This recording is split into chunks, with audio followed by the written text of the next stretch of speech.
What's up, internet? It's dumbass Panicos Gaming, and a big surprise to absolutely no one. We're doing more shiny hunting today, but first, today was actually a very good day for shiny hunting for me. So, Cloister and Shelter, I got those last night, so kind of doesn't count. I already streamed that, and also this Cricketot. I'll show the clip of this in Legends Arceus in a second, but I got this yesterday. However, these other 5, I got all these today. So, Geodude, Graveler, and Golem, those are all the Alolan versions. And there was a Pokemon Go Community Day, so that's how I got those. I'm actually surprised I got all 3. My absolute goal was to get 1 so I could get the Golem done.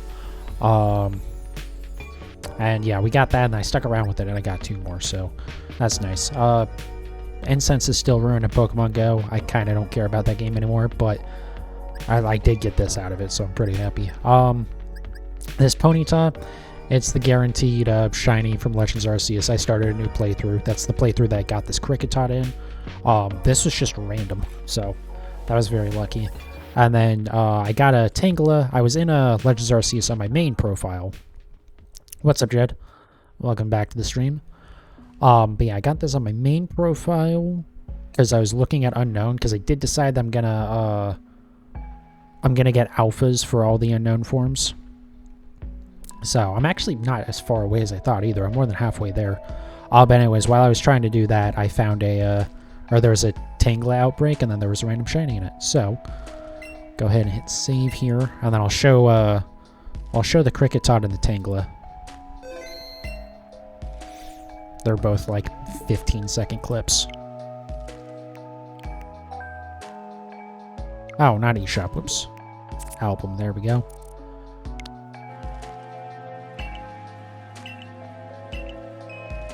So yeah, I probably let this one go on a little bit too long. Actually, that's about the right length. So you can see here, it was just sitting there right in front of me. I don't know if the sound effect played. Now it's just looping. There. So yeah, I don't know if the sound effect played before I got into the cutscene or what, but it never played the effect or anything. But I could tell, if we just let it play again, I could tell it wasn't the right colors. So that's kind of how I knew. Like, you can even see it a little bit there, but I don't think, even if I'd been paying attention, I wouldn't have noticed that. But yeah, you can see that off next to the webcam is very much not the right color.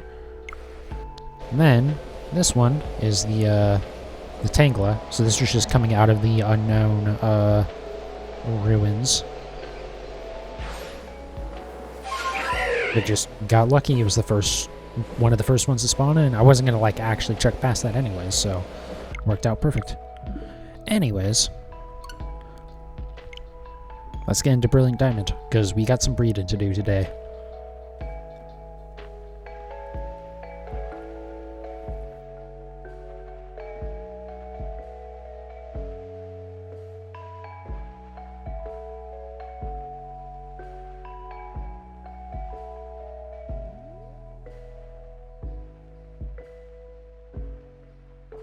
So I should have this all set up. Also, I don't know why the sound of, like, the title sound effect isn't playing there. It must be because I just have the music off. I should probably double check that. I did, like, most of the prep work already to get this good to go. So, technically, my numbers aren't going to be correct. Oh, you know what? Also, I don't remember... No, I do have this set up correct. Never mind.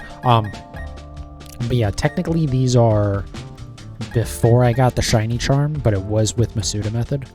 So these technically might not have like the full odds, but whatever, I'm not too worried about that.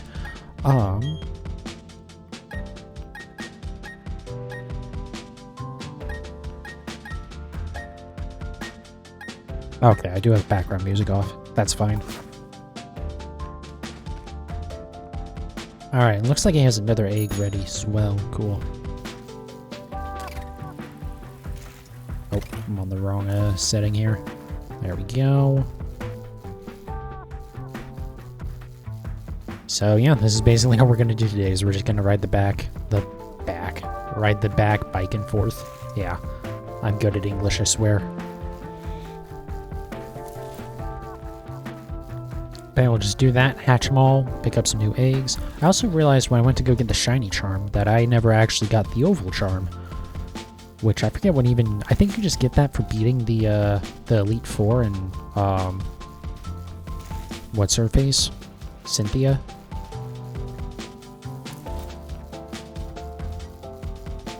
What are the odds for Phione? 1 in 512.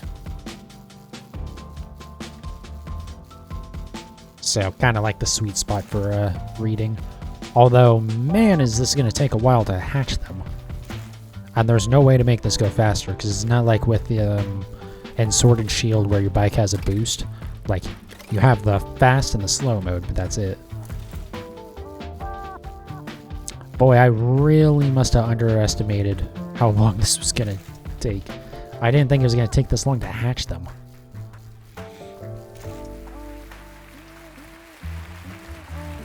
One in 500 for a legendary. Yeah, I mean, it's the only legendary that you can breed for. Also, I don't know.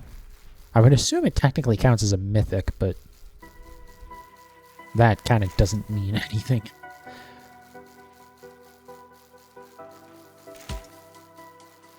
Alright, well, this is going to take a lot longer than I expected. I should have had something hatched by now. Especially because I did do a little bit of running around with the eggs. Not like trying to hatch them or anything, just, I forget. I think it was when I went to go get the shiny charm, actually. I still had them in my inventory. They're all legendaries and don't care. Fair enough. I mean, the only difference is that mythics are typically event-exclusive Pokemon.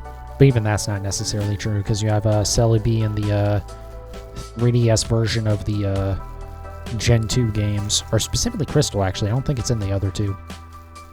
And then Deoxys in the Gen 3 remakes, so... But generally, they're exclusive. I do have these in my inventory, right?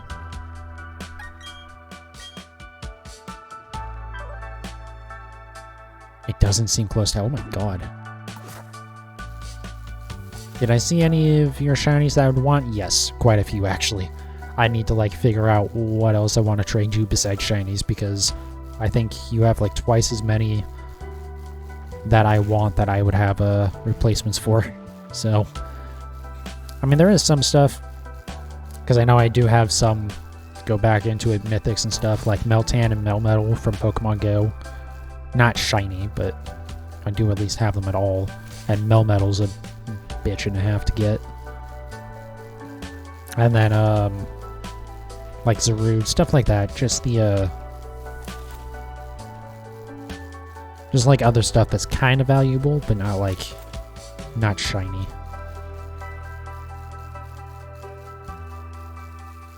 You'll take anything? Alright, I was kind of thinking just like a bunch of legendaries and stuff, but... Hey, thank you for the follow, Tish Facey. Welcome to the stream. I appreciate it.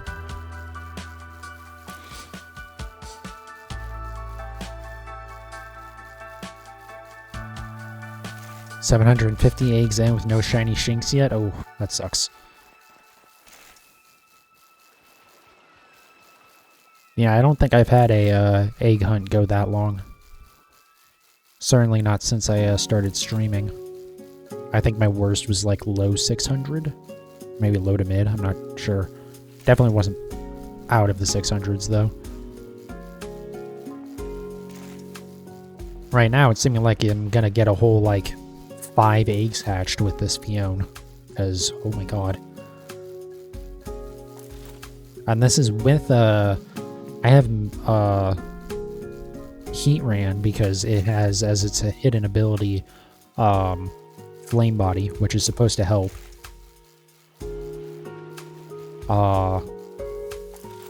Yeah, what is the... Okay, I need to actually, like, check this, because this is kind of crazy.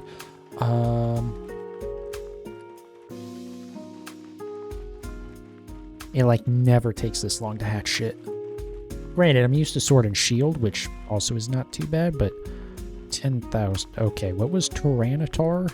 Or, Larvitar? The same. So... Wow, so this bike must go way slower than the Sword and Shield bike.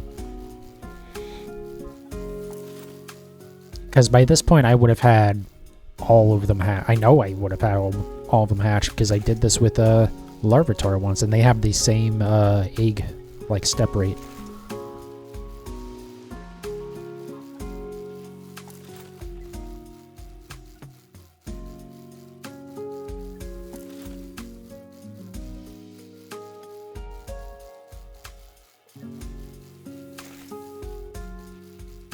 Well,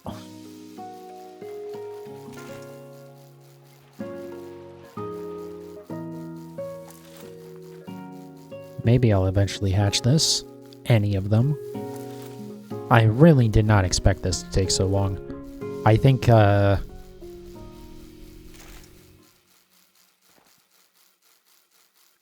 only Pokemon that are exclusive to this game I'm gonna be doing in this game, because oh my god. Welcome to Pokemon Shiny Hunting. Yeah, but again, it doesn't take this long in Sword and Shield to, like, actually hatch the eggs.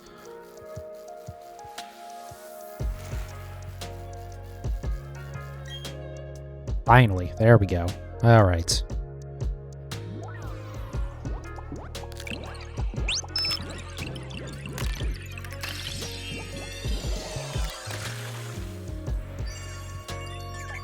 First try. I wish. If it's shiny, I'll have the yellow gem in the middle.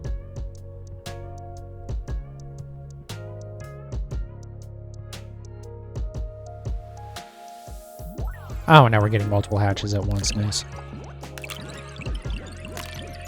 Your Masuda method, but no shiny charm. Okay, so yeah, that's not too bad then, to be going 750 with just Masuda method. So yeah, the thing about with eggs is that they this is number 3 actually. When they hatch, they have a chance of accelerating the other eggs that you have. And then in Sword and Shield what'll happen is you'll have to, like, take one more step and then it'll hatch. I guess in this game they just hatch right after each other, which I'm fine with.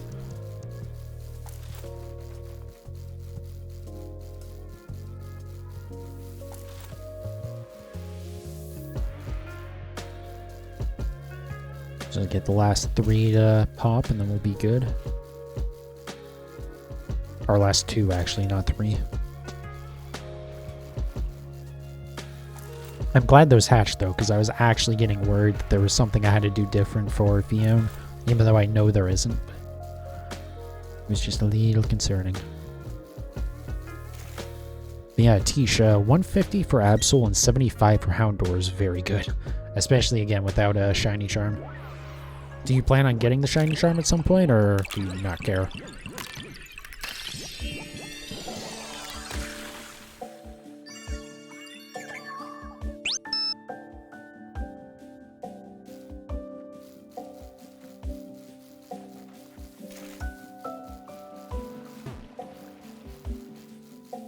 Oh, I didn't clean up my boxes either. Man, thank God Sword and Shield.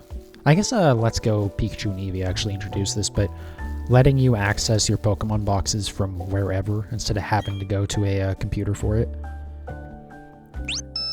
Because that shit makes shiny hunting so much easier. What am I going to do with all these Phione into the grinder? I don't know. Because I don't think it'll let me mystery trade them, so...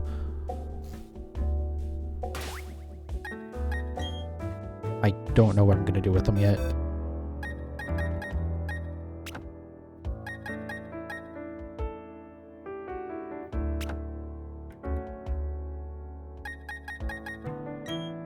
We might try getting the shiny charm because the Shinx is being a pain.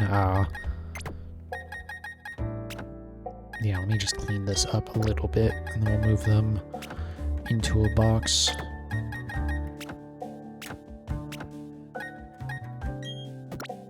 Yeah, it's a shame the shiny charm isn't as useful in this game as it is in others, since it doesn't actually work on any wild Pokemon. It only works for breeding, which is really stupid. I don't know why they thought that was a good idea.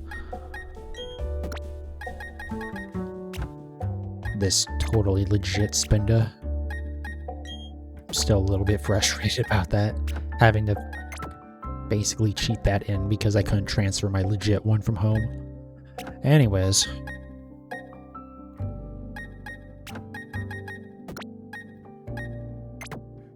That makes no sense. Yeah, nothing Ilka does makes any sense.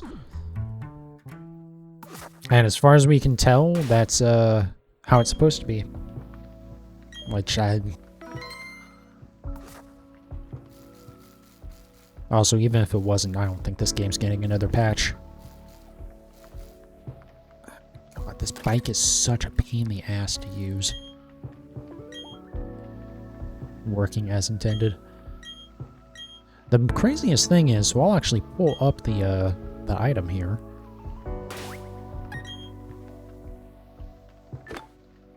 What is it? Yeah, a shiny charm said to increase the chance of finding a wild or a shiny Pokemon in the wild. Does not work on any Pokemon in the wild, so what the fuck? Like, yeah, I don't know. I don't think anyone besides Ilka has any idea what anyone in that company is doing.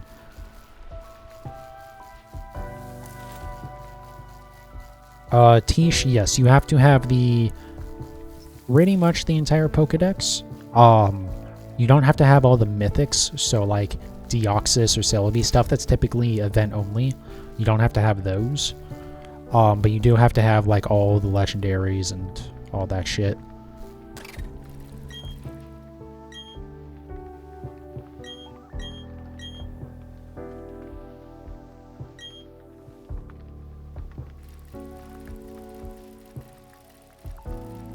God, I hate the movement in this game. Because, like, you can move using the stick, but, like, it kind of works, but it also kind of doesn't.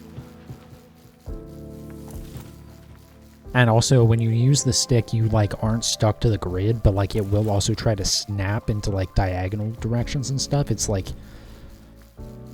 Again, nothing about what Ilka did with this game makes any sense.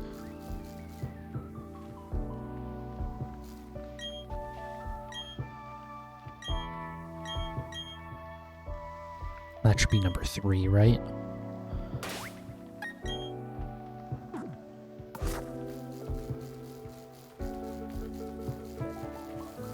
But yeah, like, there's some stuff that I'm not surprised the shiny charm doesn't work on, like Poke Radar stuff, because that already gets to be such absurd odds to begin with that, like, it doesn't really matter. But yeah, like, it should work on just the normal wild Pokemon. Especially when it says Pokemon in the wild.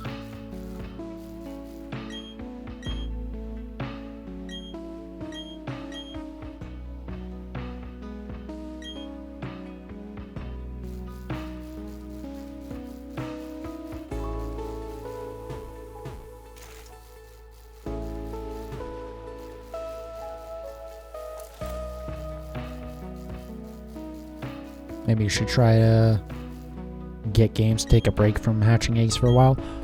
You can, but...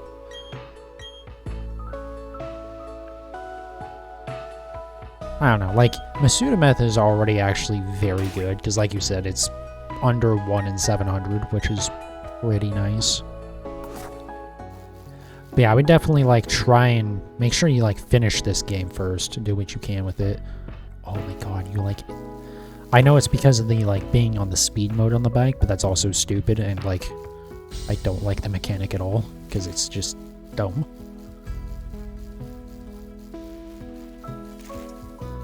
But yeah, I would at least finish this game. Get what you reasonably can. I forget what you need for the Oval Charm. I think you just need to beat the, I believe Oval Charm, which helps, eggs, they don't hatch faster, but the daycare has them faster. I believe you get that by talking to the dude in the pool in the, like, resort area.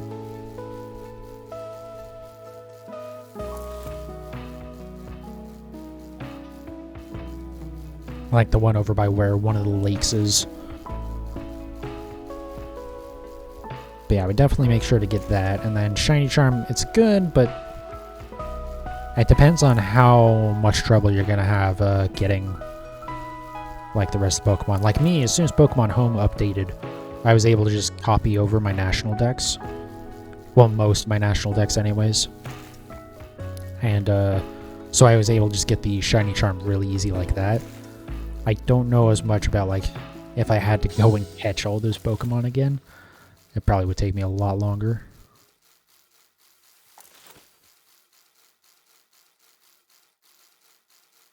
Oh, God, sorry, I'm tired.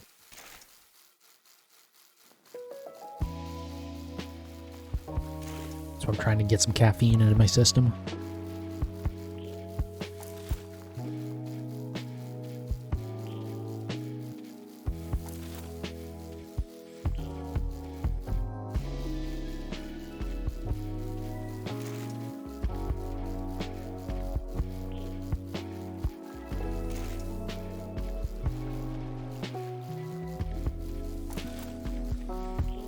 Oh, I really did not expect these eggs to take so long.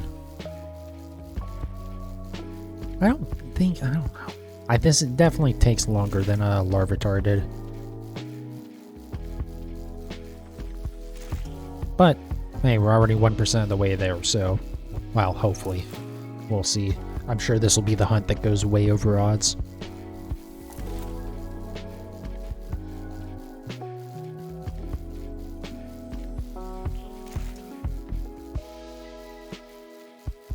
But yeah, fortunately, I'm about done with Pokemon Go after getting all of those, the Alolan Geodudes.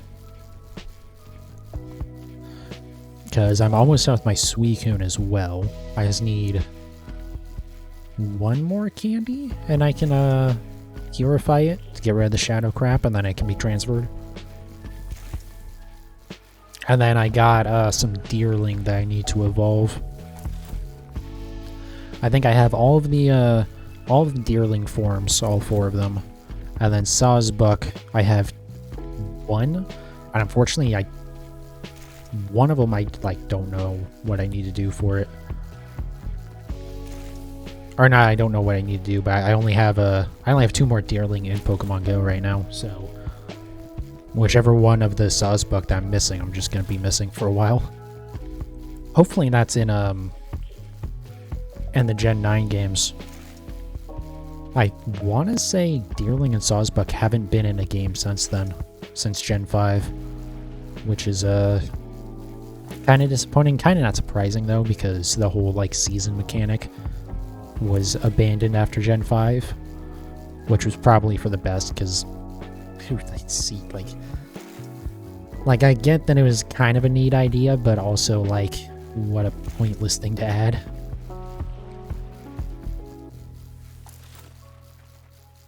So I don't know how they would handle adding it to Gen 9. Like, I guess if they somehow made the seasons thing, like, better, it'd be fine, but, like, I don't know. Seasons just suck as a mechanic for video games, because it's like... Well, if you're trying to tie it to the, like, the real-world calendar anyways. Because, like... You don't want to have a thing in your game where, you know, you can't access certain content for 9 months, potentially. Like, that's just never a good thing to do. But also, like, the Deerling and Sawsbuck are a cool idea. It's just, like, the seasons mechanic as a whole is not great.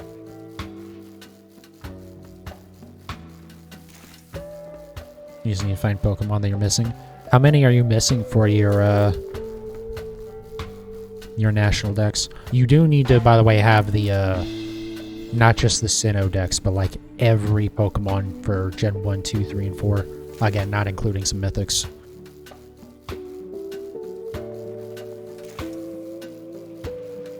I believe completing the Sinnoh dex gets you, I think the Catching Charm, which makes you more likely to get critical catches, which is helpful. But, let's see. Nope.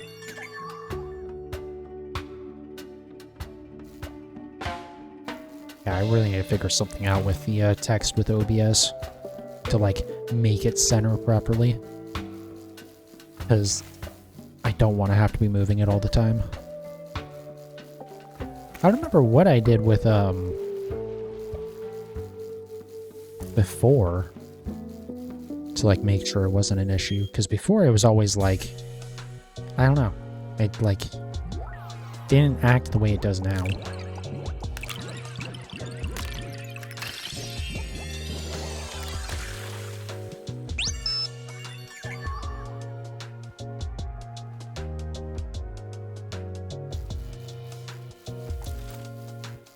Like, before it would, like, kind of, like, it seemed like it would, if, like, the number of digits in the number went up, then it would, like, kind of expand from the middle, instead of just, like, I'm not explaining this well at all. I just don't like how it's been working lately. I'm not sure what I did before to make it not be stupid.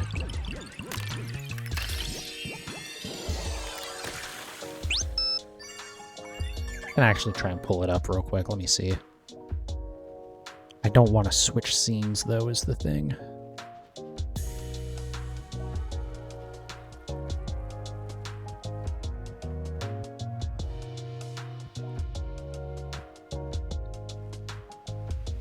Yeah, I mean, I did center alignment for both vertical and horizontal, so I don't know what else I can do to make it work. At least the way I want it to.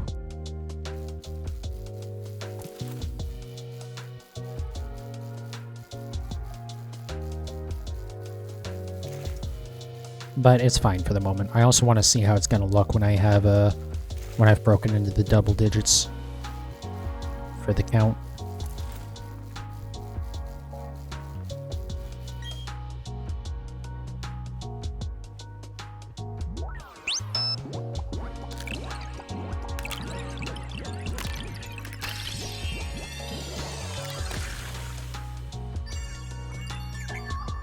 It should have one more to hatch. Oh, there we go. Never mind.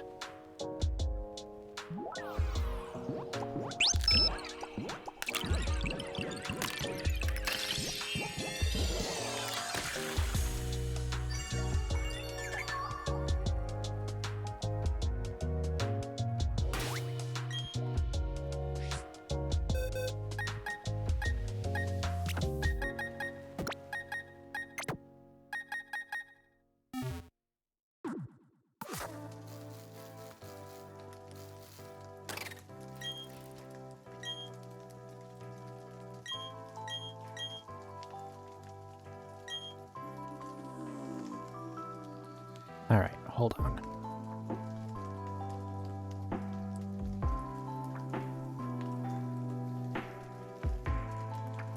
I also really don't like that if I select the like thing I want to move from the list on like OBS and sources, it won't. If I like try and use the arrow keys, it'll like try and scroll through the sources instead of just move the fucking item that I want to move. And the way I did this with the webcam means it doesn't really want to cooperate the way I want it to. Because, like, I have to click on it through the sources. If I try and, like, click on itself, it'll move everything, like the webcam and the music and all that stuff. Alright, that should be good for now.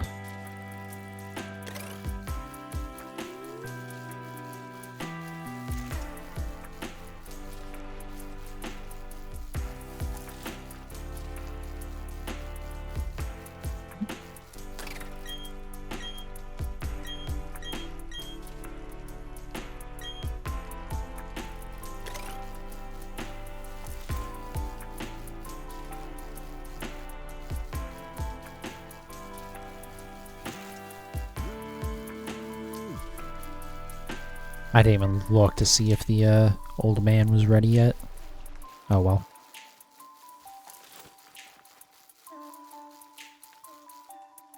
He wasn't anyway, so it didn't matter. One nice thing, I guess, if I wanted like a silver lining for how long it takes to hatch these, is I'm never going to have a situation where they start hatching before I have a full party. Because that has happened quite a bit in Sword. I would still prefer to, like, deal with that over it just taking a really long time, but it's 3, right?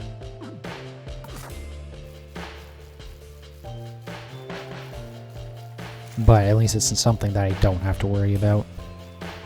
Because again, with the whole mechanic that an egg hatching can potentially speed up the other eggs hatching as well, you really don't want stuff hatching before the you have a full party.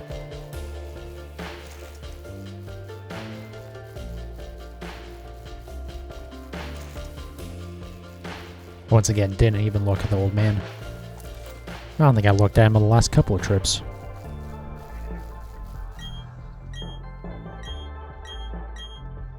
Alright, I should only need one more after this. Yes, okay.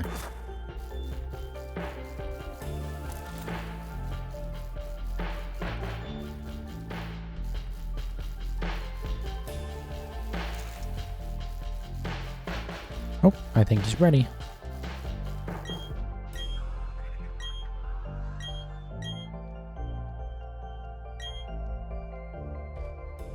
Alright, we just hit 33 minutes live, so...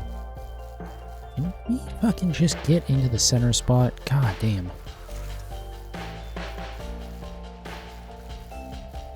So yeah, I'm gonna see how long it takes to hatch the first one of these. Being that we've been live for 30 minutes, I've only hatched 10 eggs. And I have the first 5 beforehand, so I didn't even have to like try and get them.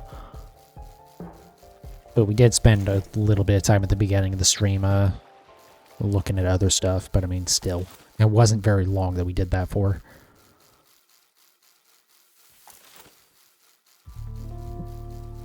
Thank God this is only 1 in 512. Because it's going to take a minute to get there.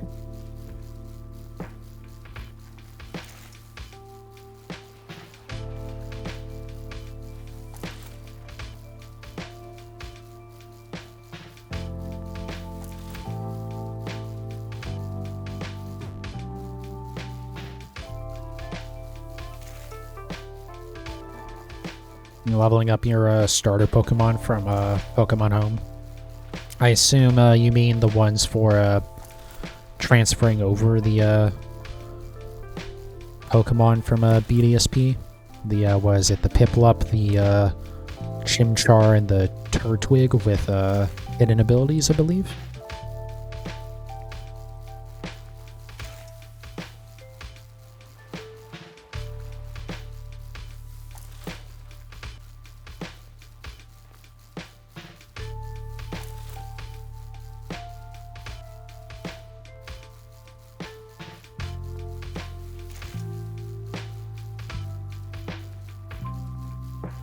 Mystery gift, yep.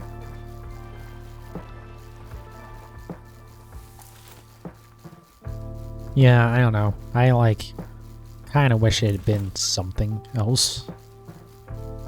Because, like, I don't feel like those are particularly hard to get. But I guess if you don't want to mess with trading, then that's a good way to get all of the starter Pokemon.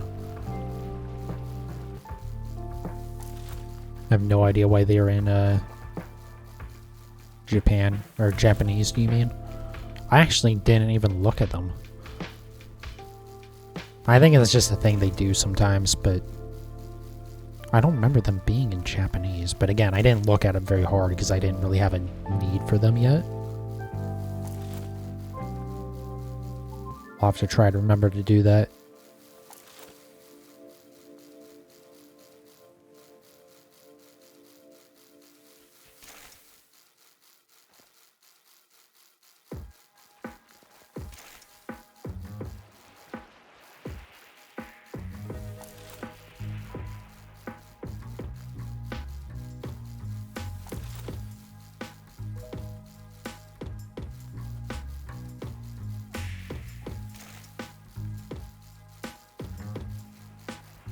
Well, the good news is, moving forward, I don't have to worry about doing too much breeding in this game.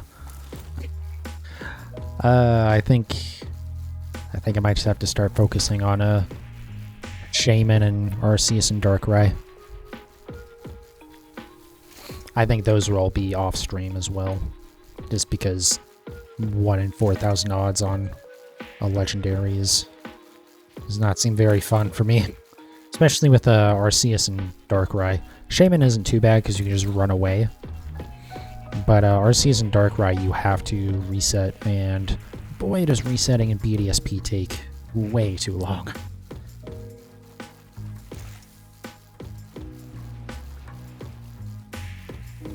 Yeah, I'll have to go through my list and see what is like stuff that I can't get in Sword and Shield or Legends Arceus.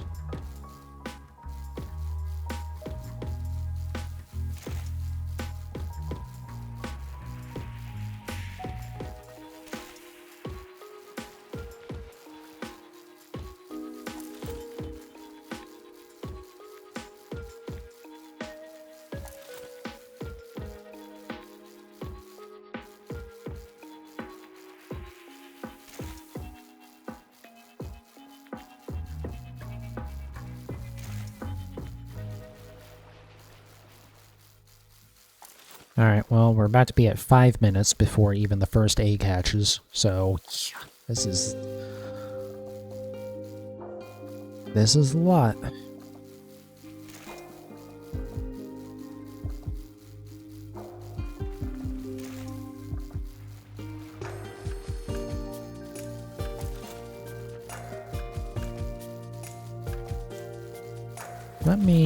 I want to look up something really quick.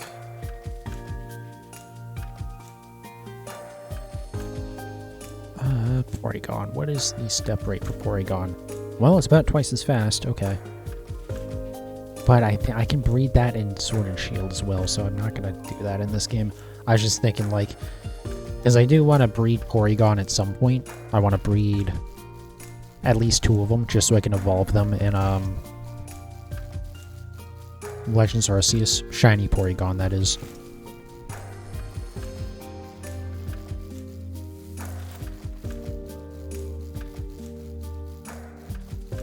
So I don't know, that might be the next egg hunt that I do in Sword and Shield. Alright, so at least 5 minutes before they hatched. Since I took that, like, short little moment to look up Porygon, what its step rate is. Can't really tell for sure, but that's still, like, that's a lot.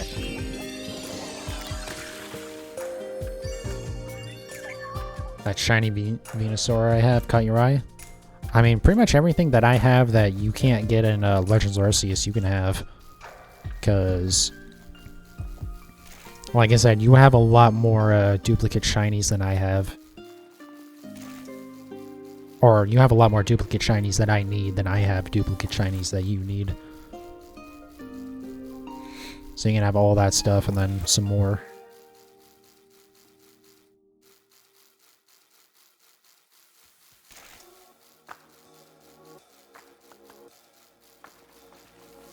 Also, I'm probably going to give you a shiny Celebi because I have 2 of those somehow. Well, I shouldn't be saying somehow. I know how I got them. Because one was from a event and then the other was a Pokemon Go. But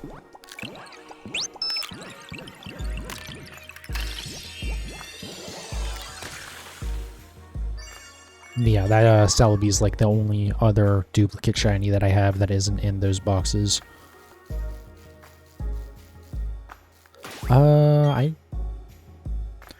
Right, I didn't count one of those because it hatched 2 at a time. Your Pokemon Go luck has been so bad, no new shinies. Yeah, I feel like I haven't been seeing as many random shinies as I used to, but it's hard to say. Because I feel like I was pretty reliably getting a random shiny in Pokemon Go, like, every 2 weeks at most. But, like, I think in the last couple months I've only seen 1. I'm not really playing it any less than I was. I pretty much just open it up every night before I go to bed. Check everything around me, see if it's shiny. Put it down. Try to look up how to shiny hunt. I mean, there's not really a way to shiny hunt in Pokemon Go. It's just check everything that spawns around you. The only thing that, like, helps with that is, the community days, like we had today. Or, there'll be, like, 3 hours where a specific species... Do you need a catch? No, when you tap on it, like, you bring up the, like, catching attempt screen or whatever, where you throw balls at it, you'll see if it's shiny there.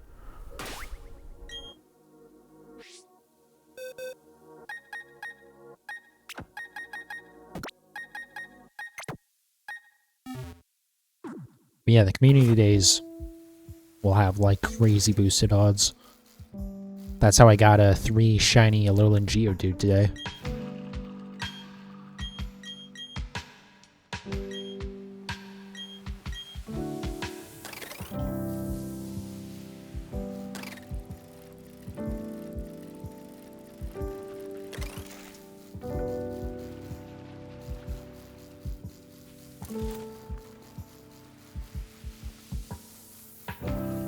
You ran into that Baltoy early on, and nothing new, and you feel like you've ran into twice the amount of Pokemon.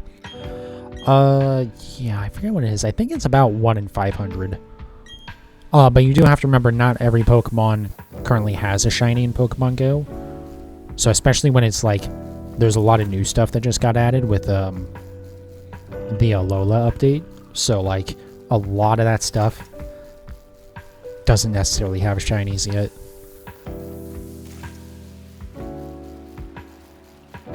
So it's like 1 in 500, but only for, you know, Pokemon that have a shiny at all, so that kind of, like, dilutes it down a little bit as well.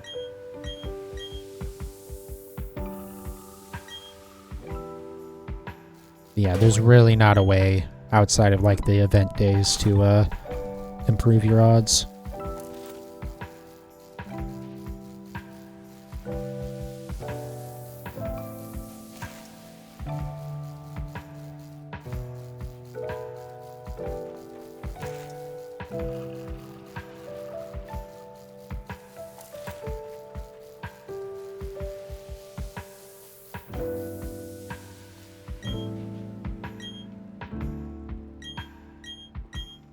I think that's 4 that I have now.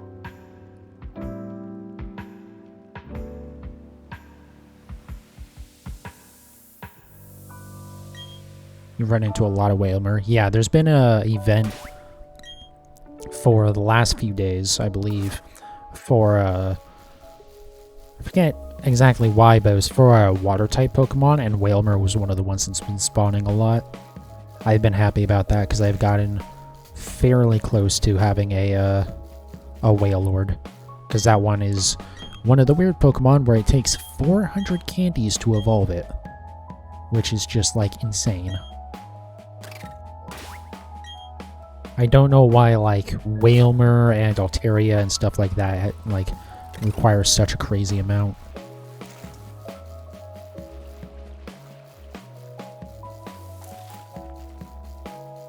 But yeah, I assume Wailmer has a shiny in Pokemon Go.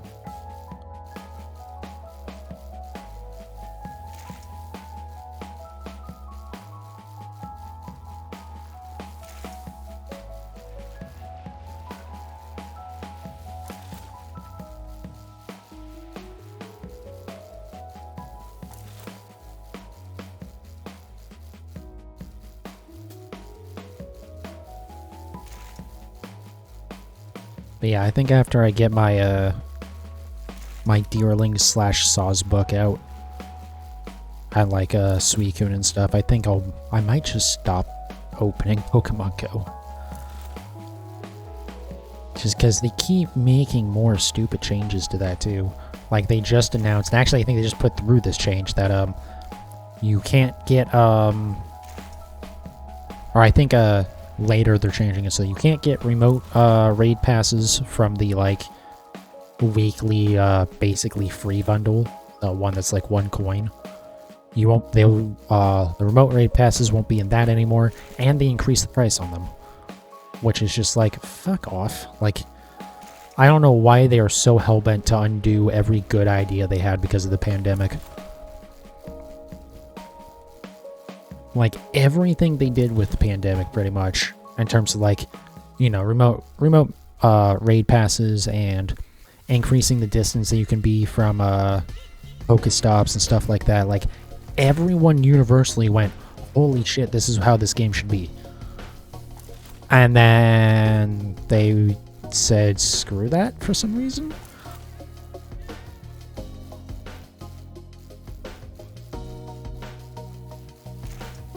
They're like landlords now. Yeah, I don't know what they're thinking.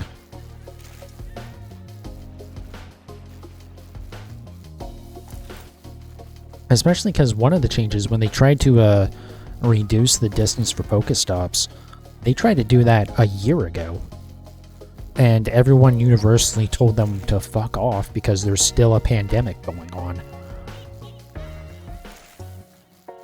Like, I don't even think the vaccine was, like, widely available yet. Like, I think, like, you know, if you were, like, the 65-plus group or whatever, like, there were some people you could get it. But it wasn't like anyone could just walk into a CVS and get the jab. And they're like, okay, we're going to turn down all this stuff again. It's like, what are you guys doing?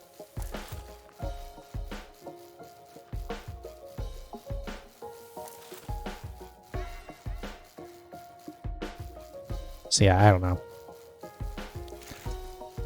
I'm like definitely never paying for anything in Pokemon Go again. Because in the past I've bought like the bundles that have a bunch of incubators and stuff. Because it's like, well, I have a bunch of eggs and whatever, it's only a few bucks.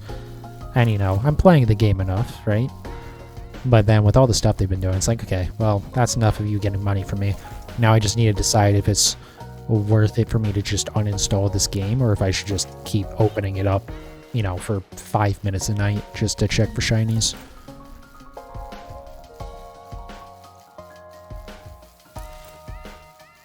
You can't claim anything anymore, your item bag is full. Yeah. Well, to be fair, you can delete items or you can remove items, but yeah, that game is like so... I understand it's a mobile game, but like that game is so ridiculously monetized. And they do all of the awful shit, like besides like having to pay for extra bag space and stuff like that, but they also do the shit where because you have to buy coins and the amounts that you buy coins in will never line up with how many coins you spend on something, so you will always have extra and stuff. It's just like all of the awful shitty stuff that, mind you, a lot of pretty much every mobile game does, and plenty of even console games have started doing or have been doing for a while even. Like they just put all of those bad ideas in. And unfortunately it works because they are routinely one of the top earning apps on the app stores, so... Which just like... I get it, if you like really enjoy playing Pokemon Go, like... I can get spending a lot of money on a game that you enjoy playing, but like... I just hate the, just like how over-monetized shit gets.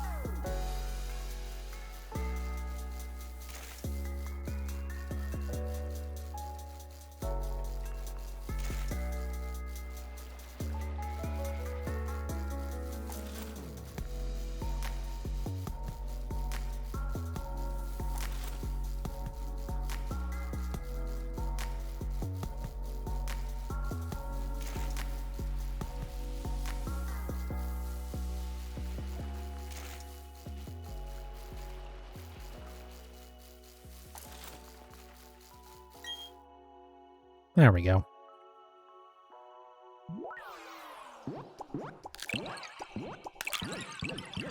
Niantic blasting that song, who's mad because they know people will buy it anyways. Yeah.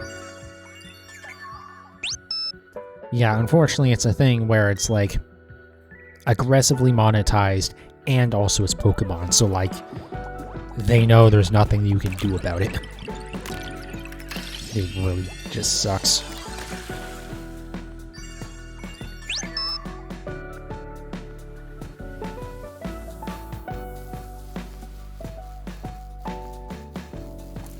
But hopefully, if they piss off enough people will stop playing that they actually have to start caring. Because, like, I can't imagine, like, starting to play Pokemon Go now with how much shit is in that game at this point. Like, I played it right when it first came out and then stopped playing it because I didn't care. I don't even think there was, like, trading or battling yet, to be honest. Maybe I'm wrong about that, but there wasn't much to it when it first came out. But then I picked it up because when the Let's Go games dropped, it was like gonna be the easiest way to complete the Pokedex for Let's Go Eevee. Because, you know, version exclusives, everyone's favorite thing, speaking of shitty ways to monetize. Hey, let's make you have to pay double to actually access all the content in this game. Have fun! But, to be fair, I got around doing that because of Pokemon Go.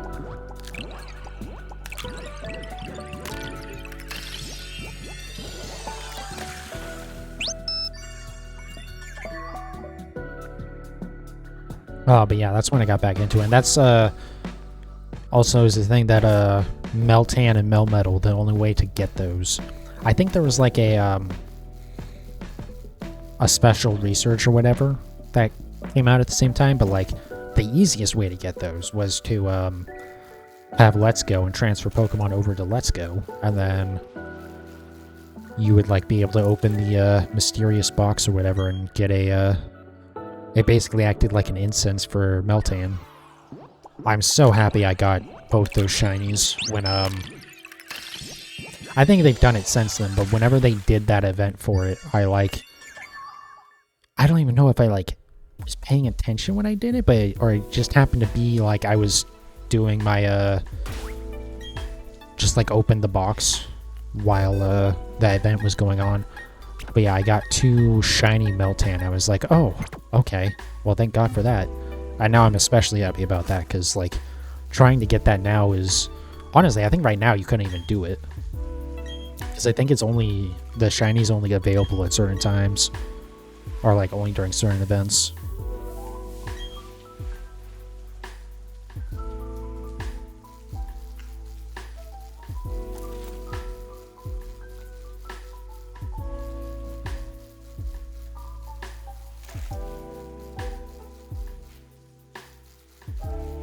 Honestly, I wouldn't be surprised if those are, like, my rarest shinies.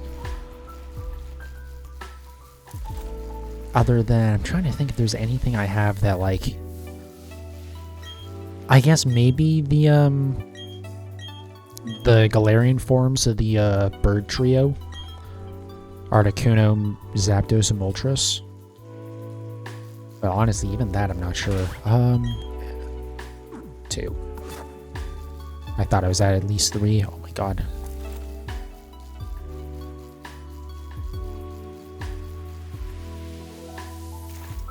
Yeah, other than stuff that's like brand new, I don't know.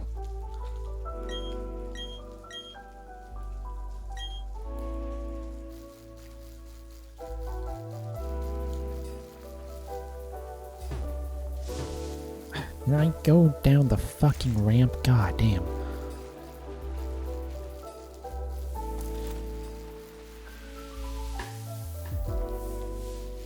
Like, I get the point is that the, like, speed mode of this bike, in order to let it have some sort of drawback, I guess, it's, like, harder to control, but also, like, this isn't a racing game, it's Pokemon, so why do we need, like, just let me just go full speed on the damn bike. Why does it need to have a downside?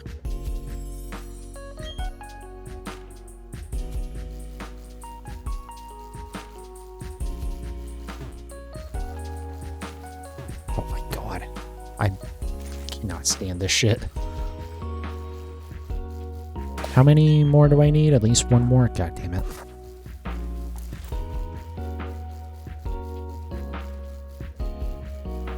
Well, I don't know if he was facing to the right or not, but we'll check on our way back down. Crazily enough, don't think the eggs will hatch before then anyways.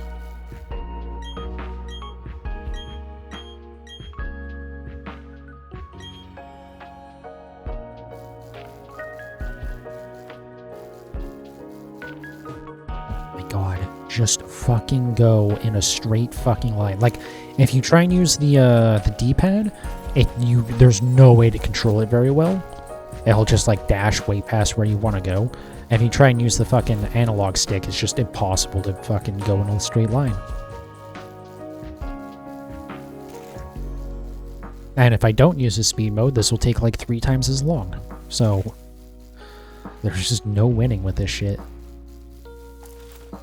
Yeah, I think breeding in this game is going to be pretty rare for me.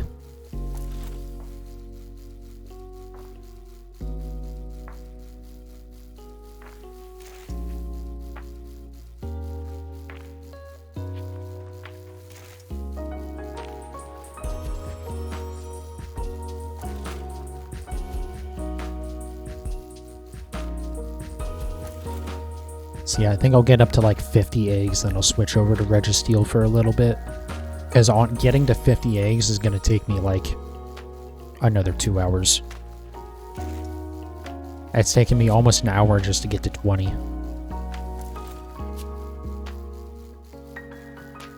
I guess we'll say 25 to be generous, but I mean still, that's abysmal.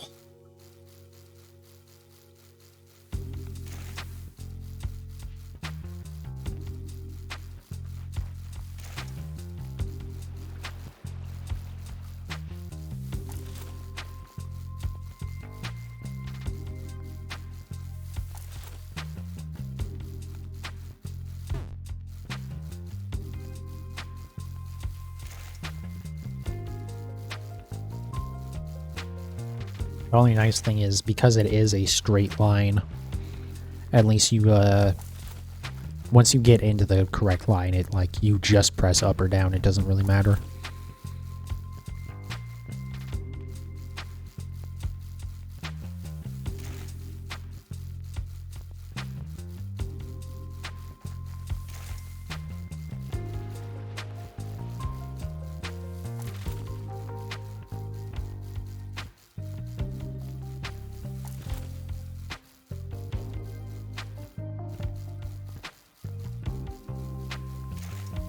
You know, I do wonder, though. I wonder how the bitrate for this is going to be and the recording as compared to Sword and Shield doing the hatching. Because I've noticed that Sword and Shield is like one of the worst, or one of the highest like bitrates, because the way I have OBS set up, it'll always kind of try and target the same amount of quality, and it'll raise or lower the bitrate to get there. For the recording. For the stream, it's always 6,000 kilobit. I have noticed that Sword is one of the highest ones because it's like all the stuff in the background that slowly pans across the screen. Plus like the actual bridge itself and stuff. Like there's a lot of shit that's actually moving, so it can't really compress as easily. But I wonder how this is going to be.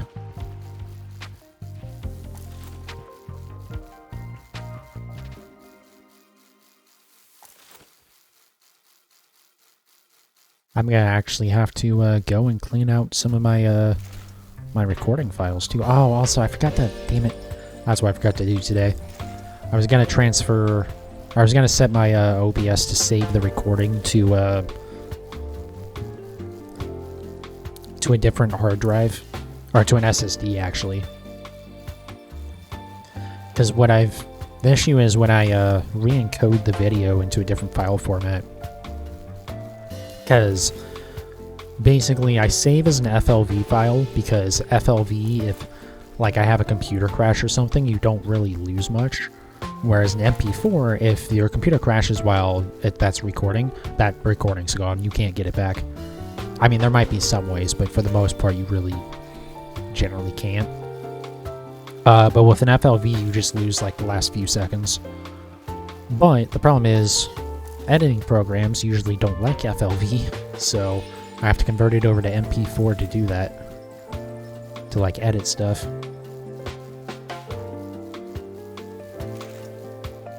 But yeah, when doing that, because it's like reading and then writing back to the same hard drive, it goes like really slow sometimes.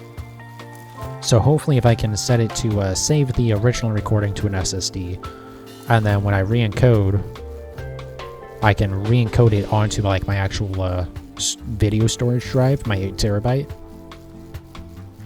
and actually get a little bit more speed out of my computer. Because especially, I'm also curious to see how this reading stacks up to just playing Legends Arceus at all, because Legends Arceus also really like to eat up bitrate.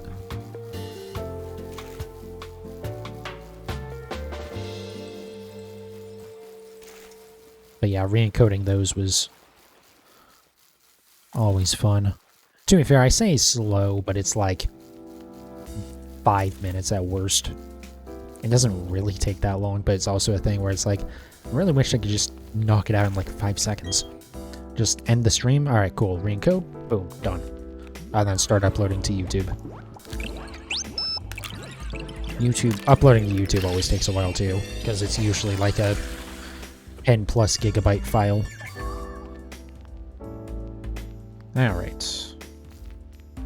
Oh wow, we didn't get back to back there.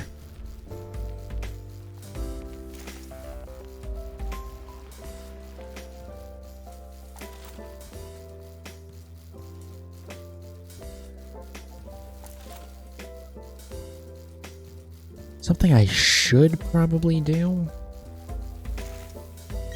but doing it this way helps me keep it organized a little bit better, is I should probably be depositing Pokemon as they hatch and then picking up new ones. Picking up new eggs, that is, because it would probably help, honestly. It'd speed things up quite a bit. But with the way this is currently, doing it in like batches of 5, it like works out well with the organization in the boxes. Because the boxes are always 5 Pokemon tall and 6 wide. So it makes it really easy to keep track of where I am.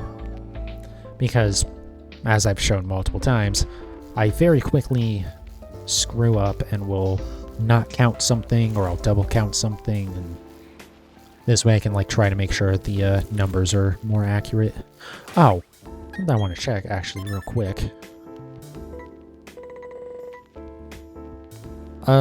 This is bike dex number, isn't it? Okay, that's actually fine. I can work with that. Does it tell me how many I've seen? I don't think so, does it? Hold on a sec.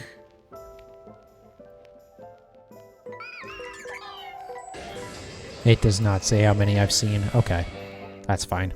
I was just curious, because in Sword and Shield, it'll at least tell you how many you've encountered. I don't know if it'll tell you how many you've, like, hatched as well. Or, like, if it'll count how many you hatched in that, but... Because I was curious if I can keep track of it that way. Because I'll just have to, like, subtract 1, I think. You've seen 23. Alright, smartass. I meant in the game. But yeah, I was hoping it would show that, like, in-game somehow, but oh well, that's fine.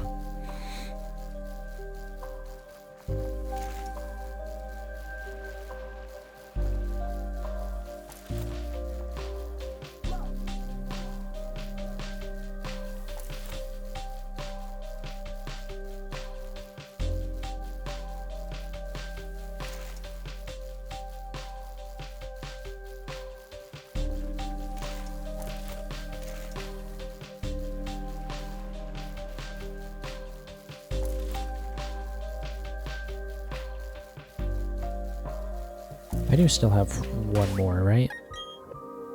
Yes, okay. I was pretty sure I still had 1 more.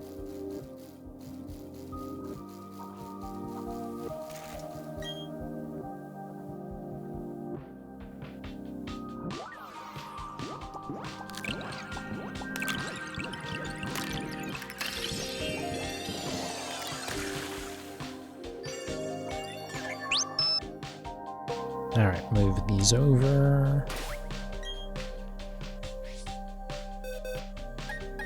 Wonder if any of these are going to have, like, really good stats. It's kind of hard to tell, because I cover part of that, but unfortunately I have to put the webcam on this side, otherwise I can't see the old man.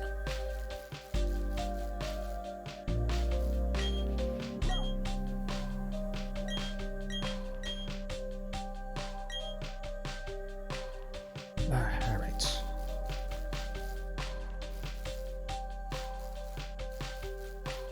Alright, I'm just gonna start doing the fucking normal mode to get into the correct lane.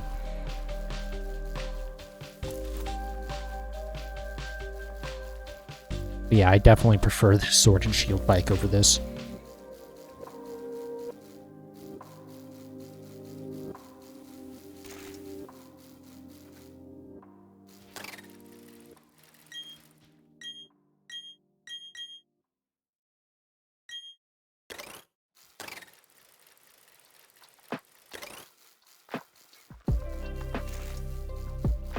I also love how this game is like kind of grid-based still, but then you can also like just push past objects sometimes. And I'll just like push you to the side to let you go around it. Which, you know, that's great.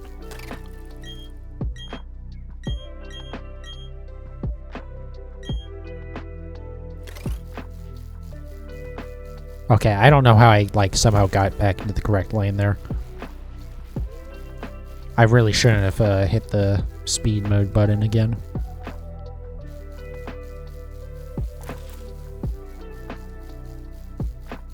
But I suppose I shouldn't complain.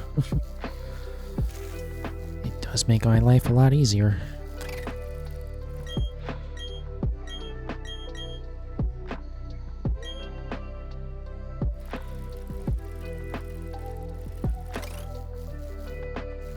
Yeah, like right there. That's probably like the most crazy example. Besides the time when like you get pushed around by an NPC, that's always fun.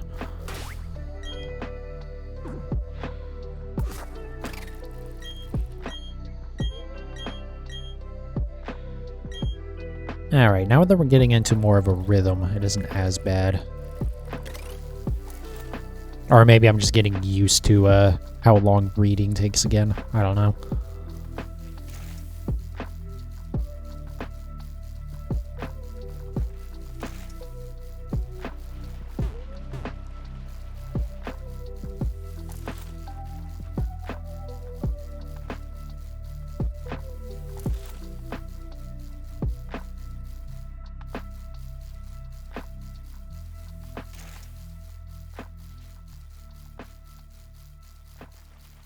It would be really nice if the old man could like stock up eggs as well.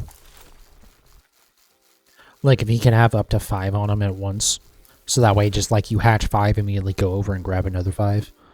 That would be like a really nice change.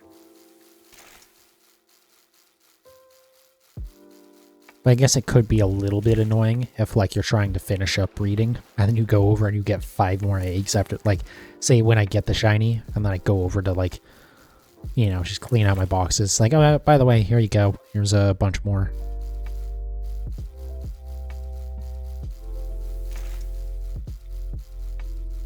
I do find it odd that in Sword and Shield, you don't even have to go into the daycare at all. Like, even to swap out your Pokemon or anything, you just talk to the lady outside of it. But you can go inside. In fact, in the nursery in Sword and Shield, that's how you get a free Toxel from there. And you just go in there. It's like, hey, do you want this Pokemon? Here you go. You can have it. It's like, cool. Okay. Toxel's an interesting Pokemon. I forget what the name of the evolution is. It's I think Toxel as well is electric poison, which I feel like is not very common. Or toxicity or something like that.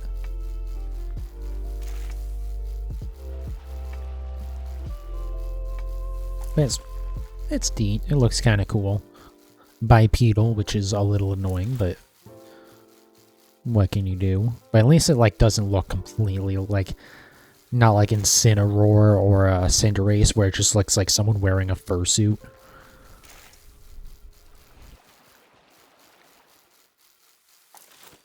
Also, they play guitar using their like chest rib things.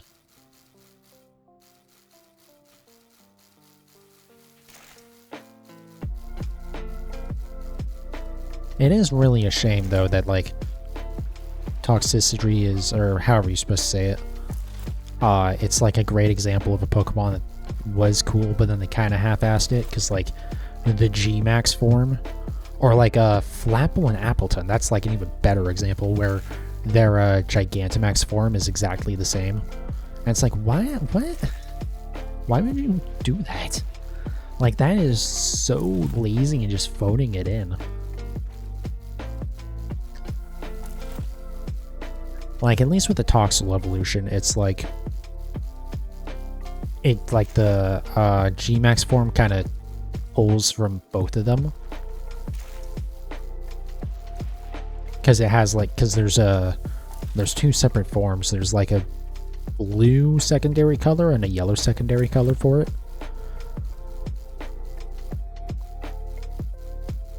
So at least like the G-Max form of that like uses both. I don't even know what the Flapple and Appleton one, like if it's combining anything of those.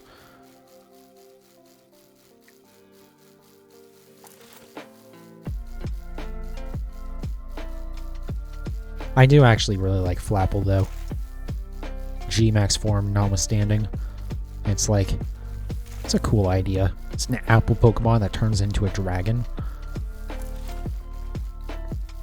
And I do like having two different forms coming off of the Applin, I believe, is the unevolved form. So Applin can evolve, depending on which item you give it, it evolves into either Flapple or Appleton.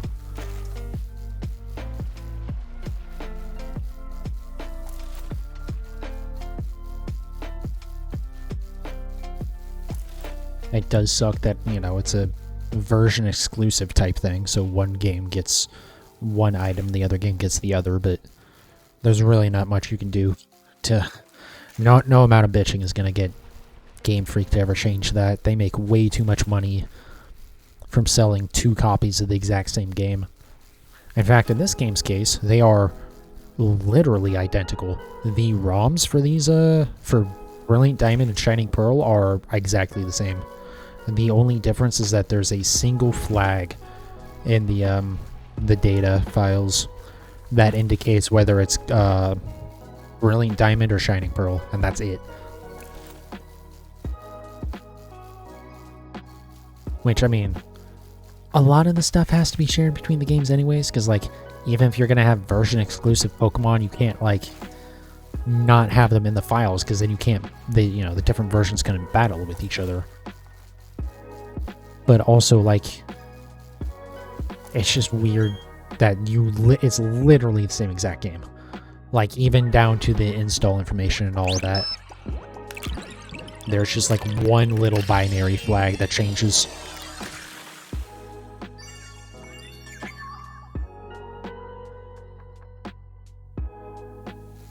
But, oh well.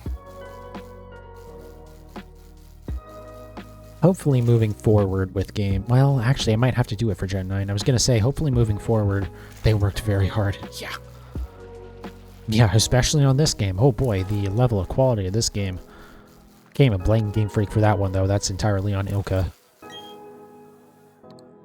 But, I was going to say, hopefully in the future I won't ever have to buy two copies of, like, each gen, like I did with the Sword and Shield. But I might have to do that for like, completing Pokedexes and stuff.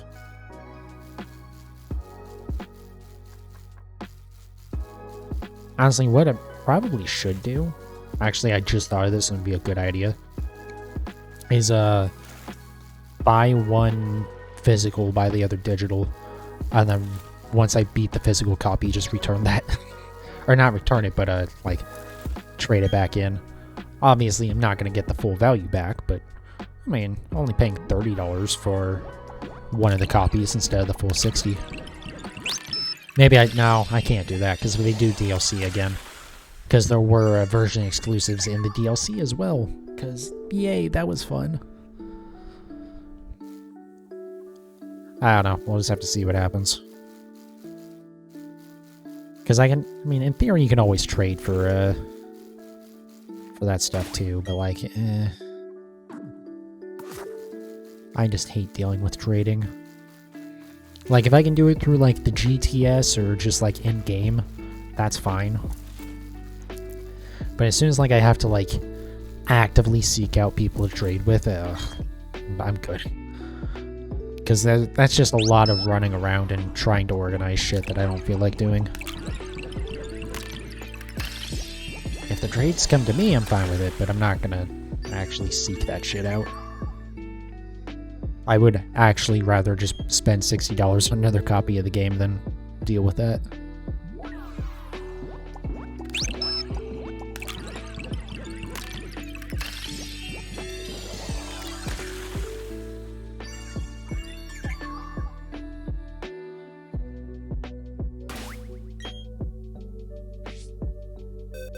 Alright, that's one full box.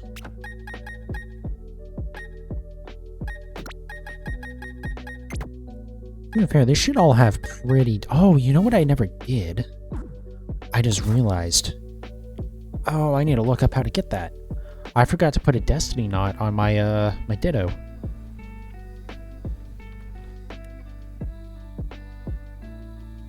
I never did that. I might actually have to take a second to do that. Here. God, I hate how when you, like, try and Google something for Pokemon, there's, like, 10 shitty, not good websites that always pop up. Like, Game 8. And shit like that.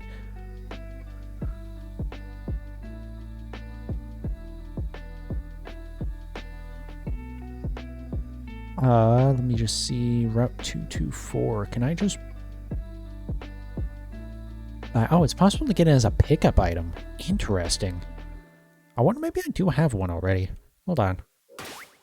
I don't think so.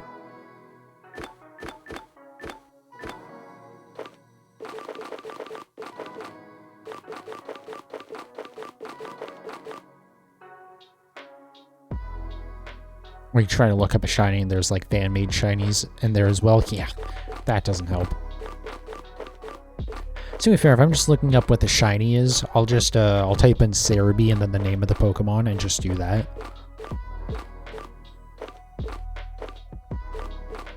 Yeah, I don't think there was a Destiny knot there. Is there really not a way to buy one in, I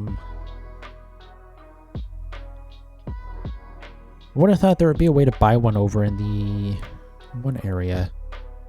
224.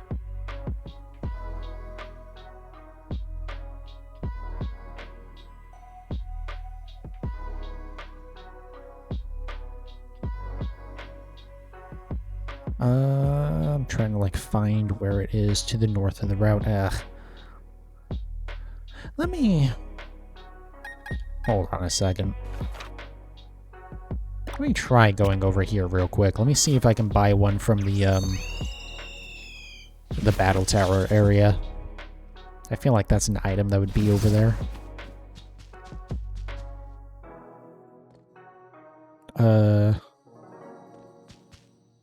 Go where? Go away?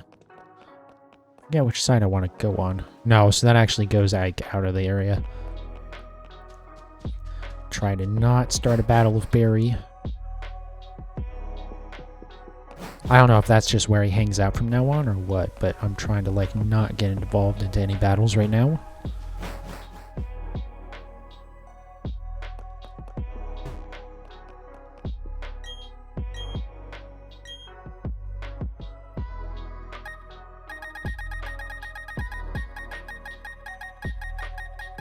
Oh god, they're not going to have it in here, are they?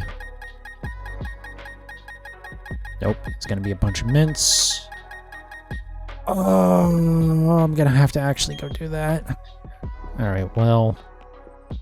I'll have to remember to do that in the future. I'm not going to do that for Phione, because, let's be honest, the stats don't matter. You don't actually ever use Phione for anything.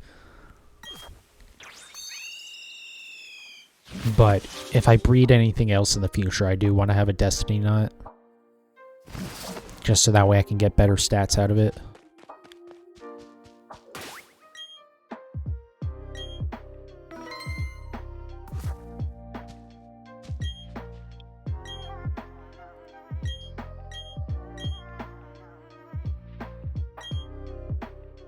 Something else I need to look up is if I stay here and just like run in circles for a while till I like have enough steps that he has another egg. If he will like turn here. Oh, he will. Will he? Oh, okay, that's helpful.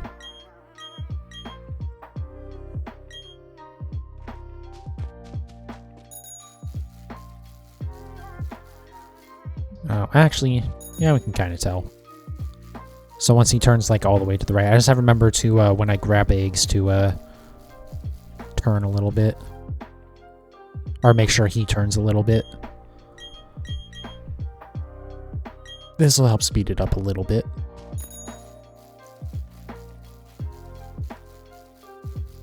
To be fair, I do think this is actually faster. If you spin in like really tight circles, I think that is faster than just like riding up and down. But that's also gonna obliterate my Joy-Cons, and so in the interest of not having to spend another $70 on those, when I just bought these like when Legends Arceus came out, like I think the day after I bought new Joy-Cons, because my old ones were just like not wanting to work right anymore. I know I could have repaired them, but because then I have to order the shit from Amazon. It's just that it wasn't worth the trouble as opposed to just go to Best Buy and buy new ones. Okay, do we have enough? I do. Cool.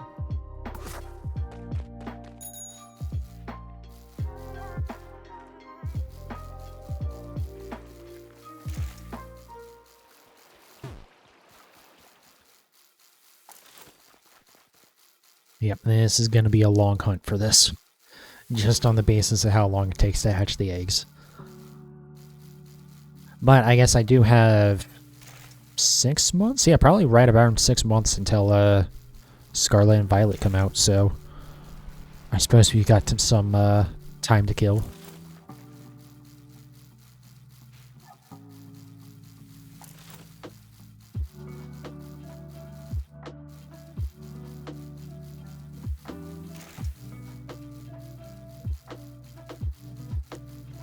Six months, yeah.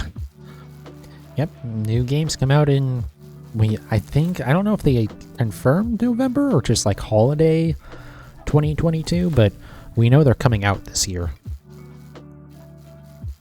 Which was very surprising, especially after we had BDSP and PLA come out like within 3 months of each other. I don't think anyone expected Gen 9 this year. I would have thought next year, but I'm not going to complain, as long as the games are good.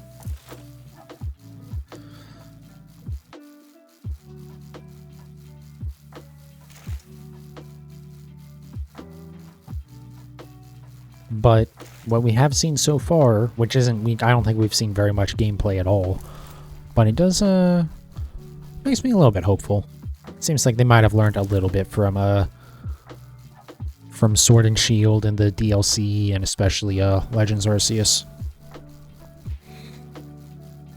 And it's definitely interesting, though, that, with Legends Arceus, never once during the advertising or marketing or interviews or anything about that game did they ever call it an open world game.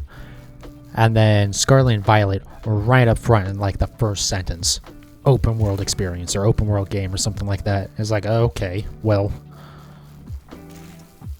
like, I would have called Legends Arceus an open world game. I know some people threw a fit because it's like, oh, it's broken into zones, but like, yeah, shut up, it's close enough. Like, I get that's why they didn't want to call it open world, but also, like, it might as well be, you know?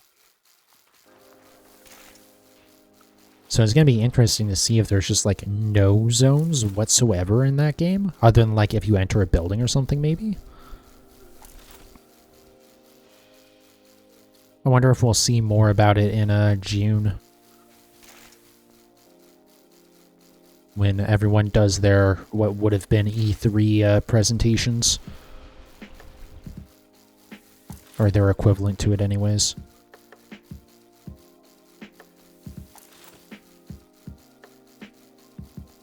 Honestly, I kind of expected the Pokemon Home update to come out with whatever Nintendo Direct happens in June. I did not expect it to have, like, once they announced that it was coming soon or whatever, I was like, okay, well, it's either going to happen in a couple of weeks or it's going to happen in June. Is trading with Pokemon Home easy? I don't know, but I believe so. I've never actually traded directly through Pokemon Home that I can think of. Oh, and speaking about that, I think there was actually a glitch with the mobile version of Pokemon Home right now, because if you go to the Wonder Box to like try and deposit Pokemon, you can't like sort by your boxes at all. It'll show you like the Pokemon that you transferred over from Pokemon Bank. Like it'll show those boxes, but it won't show like it'll show all your Pokemon. But it like, because I have specific boxes named like now trading, for instance, so like that's the stuff that I'm currently like trying to list up for Wonder Trades, and I can't open, or I can't get into that box. Again, if I scrolled far enough through my Pokemon I could, but there's no way to just look at like that one box right now. And there used to be able to, so hopefully they fix that. But with oh god, I hope that's not going to be an issue with like normal trading. Really hope that's not going to be an issue. But at least with that, like I can, if it's just for like one night, I can deal with like reorganizing my stuff a little bit.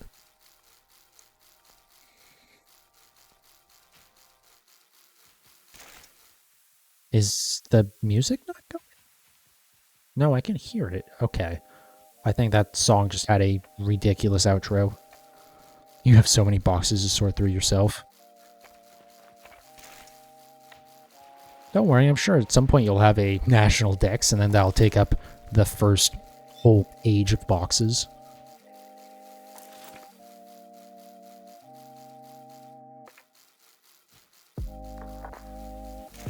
Yeah, most of the Pokemon that I actually have in Pokemon Home are like just stuff I'm trying to trade away. Like I have some like 5 and 6 IV stuff, and then obviously I have my national dex. I like some alternate forms and stuff, but a lot of the stuff in there is just like kind of nonsense that I can't be bothered to just release, so I'm just trying to trade it.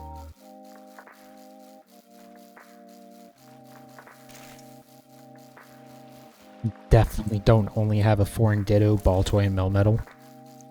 Oh right, you would have a Melmetal, huh? So I wouldn't need to trade you that. Right, because if you transfer over from Pokemon Go. Full shiny national dex. I mean, eventually I might have that. It's gonna be a long-ass time, but that's kind of the one-day goal.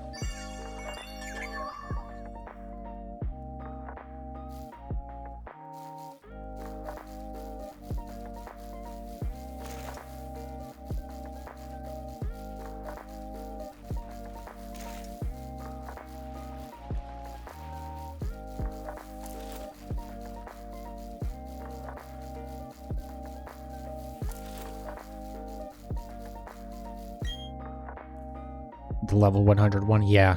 So that actually has a, if you were to send that specific Melmetal into Sword and Shield, it actually has the, it has a special G-Max form, actually, and that is the only way to get that G-Max form, is through the Pokemon Go transfer. Because, like, every other Pokemon that has a G-Max form, there's a way to kind of force it to have that like G-Max factor in the first DLC. But that is the Melmetal is like the only one that you can't do that with.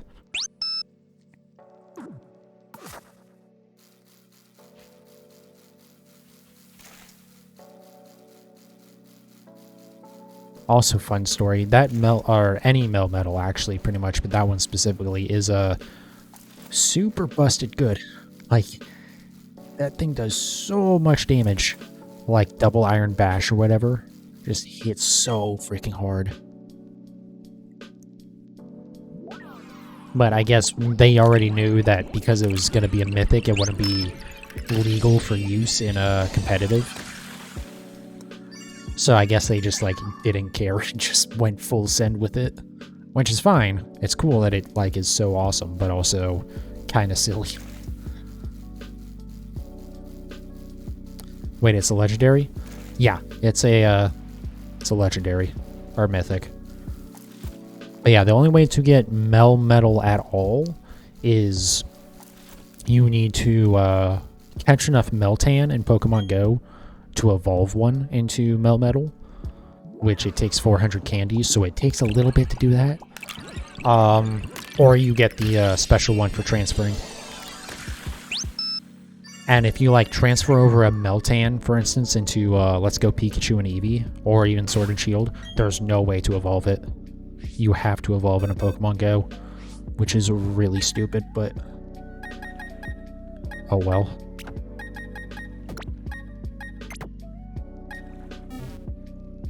Can you G-Max a shiny one? No. You can Dynamax it, but it doesn't, like, change its form at all. Because the only way to have the G-Max form is to have the one from the bonus for transferring from Pokemon Go. And that one will never be shiny.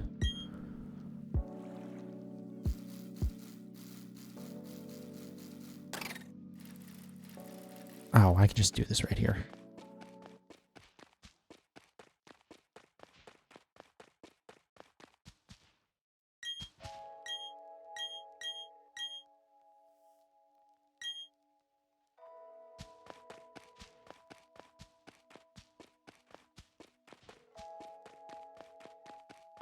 Yeah, speaking of G-Max, I'm really they've already, I believe, said that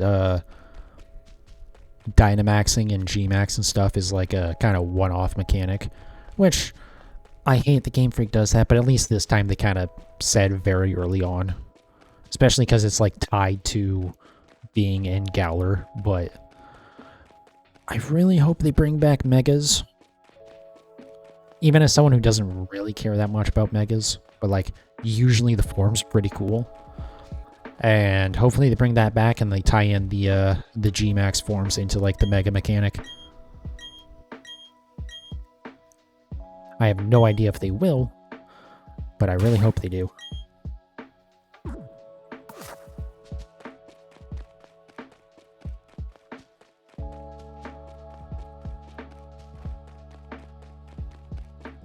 I will say I could not care, or I shouldn't even say I couldn't care less. I would prefer if Z crystals don't return. Those were kind of stupid.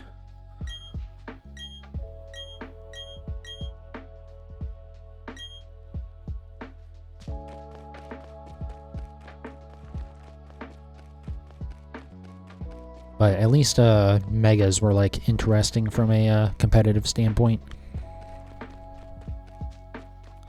Especially because it, like, kind of, you know, you can't have another item, or you can't have an item if you're going to be megaing, because you have to have, like, the, you know, the mega item equipped. How's the heat over there? Oh, it's fine right now. It wasn't too hot today, but it's not June and July yet, so we'll see how it goes.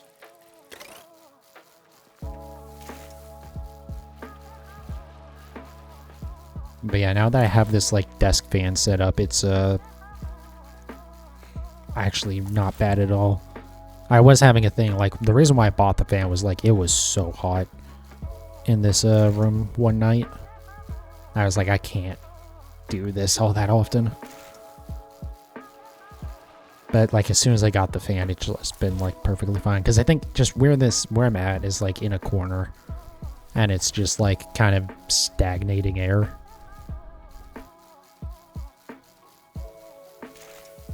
So just having any airflow at all was a massive help.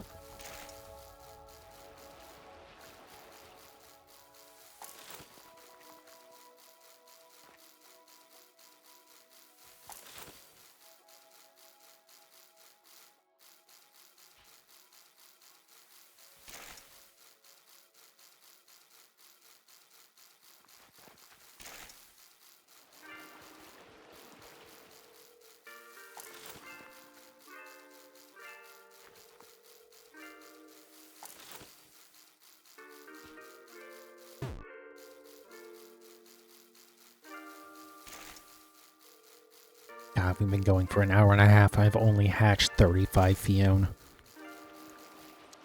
This is gonna be a long one.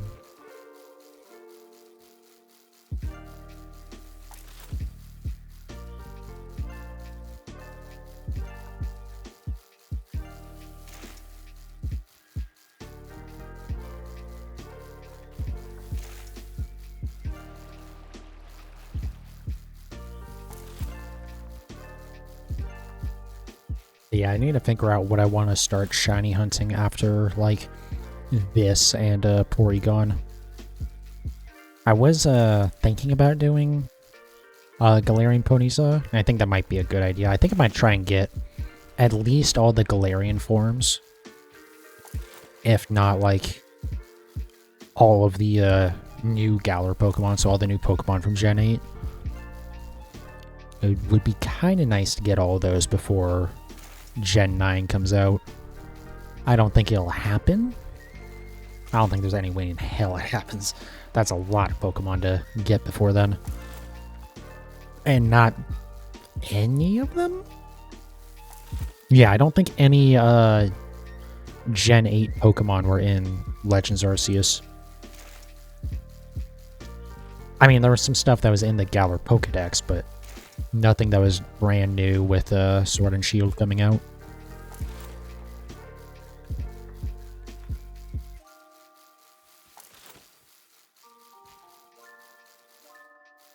But also, something else I might do is, out of, like, all the boxes that I have of my living decks, only 2 of them, I believe, don't have a shiny in them at all. One of them is Gen 5. I don't remember if the other one is also Gen 5 or Gen 6. But I might try and breed, like, one Pokemon from each of those. Just so that way I can, like, have a shiny in every single box.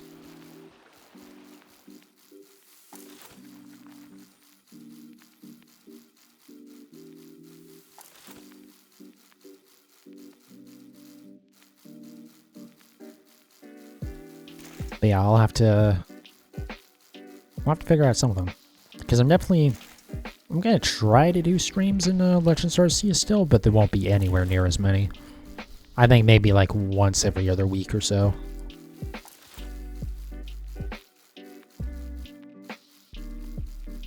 And then I think once Gen 9 comes out, I'll just be kind of done with Legends Arceus, which will be fine because I'm actually, besides getting my shiny Ponyta, I am going to keep playing through that playthrough again.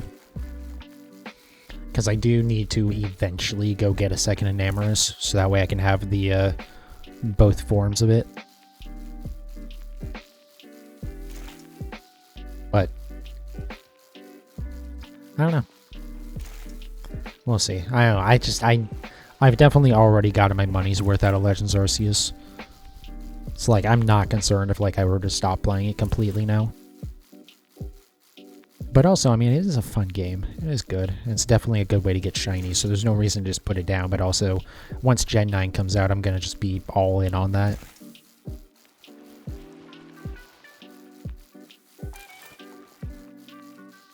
Honestly, I don't even know how much I'll be coming back to this and Sword and Shield after Gen 9. I might do it just for, like, legendaries and stuff. So, like, I haven't gotten my,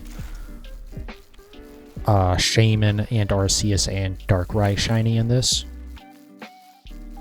And then, like, the Regis and the, like, Cobalion and Virizion and those Pokemon, and then all of the, whatchamacallits, all the Dynamax Adventures legendaries.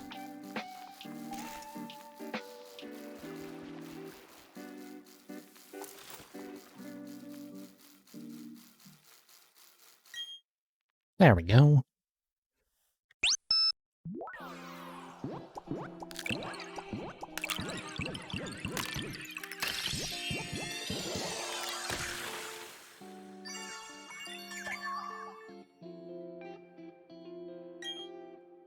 There we go. Love to see it. Back to back. I still find it so funny how my NVIDIA broadcast like blurs out the can't like point to it. The like connection for my headphone jack gets like blurred for some reason because it thinks it's part of the background, I guess.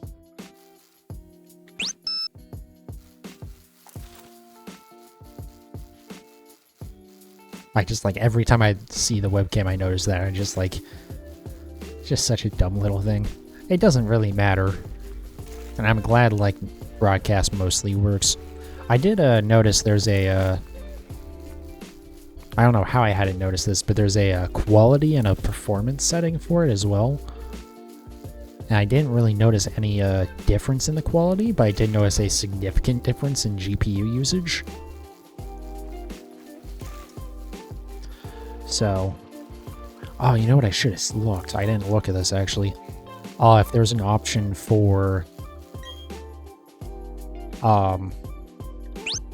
the microphone stuff as well. Because if there is, then that'd be like really, I might turn that down for like when I do Minecraft streams. Hey, another back-to-back. Maybe we can go for 3? Maybe? Probably not, but it'd be nice.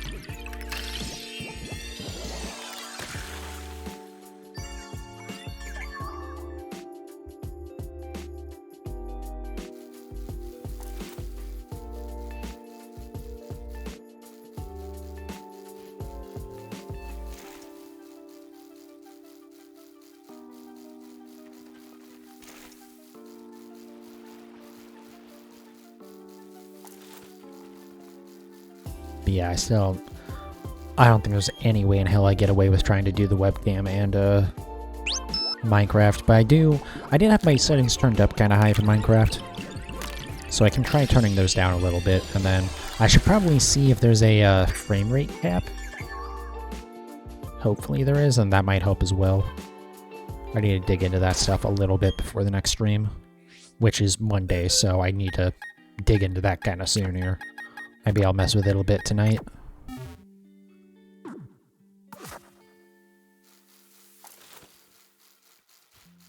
Oh, I don't know why I went up here. Jed, are you going to be able to trade tonight, or no, do you think? I don't know if we'll be able to trade everything before I have to dip out, but we can kind of at least make a dent into it. Maybe like I can send over all the shinies that I have, and then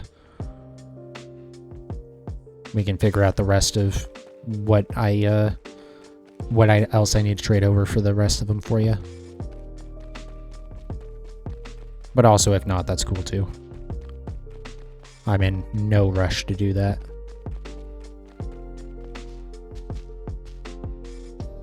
Come on. There we go.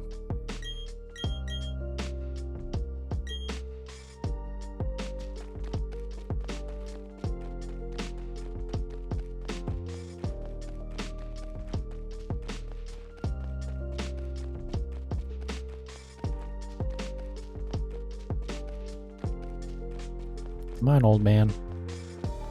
There we go.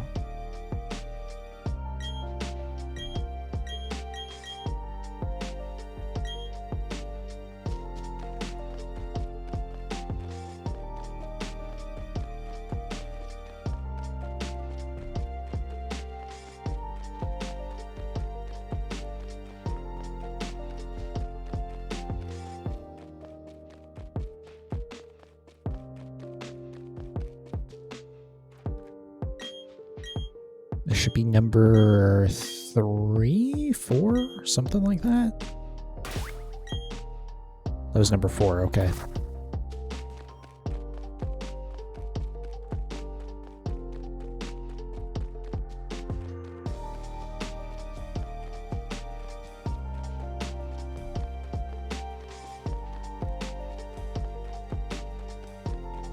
Alright, come on, give me one more.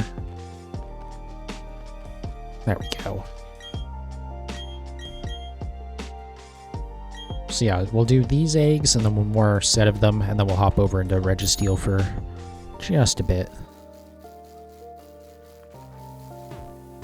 Of course.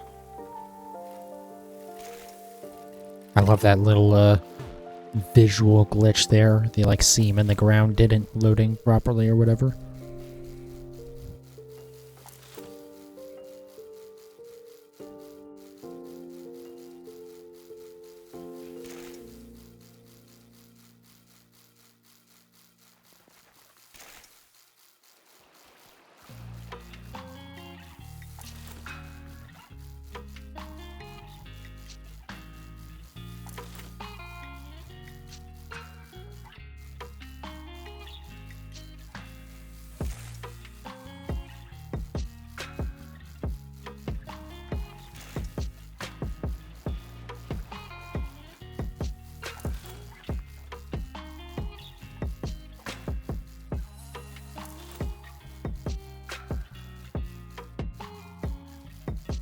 I swear, every time I ride past this farmer... Oh, it's the shadow on the ground, okay. The, like, shadow from his pitchfork. It just, like... It always makes me feel like I'm, He has, like, a fishing rod cast out. I'm, like, riding right through it. Obviously, he's not. Because he's in the middle of the grass, but always just, like... I always have to double take when I see it.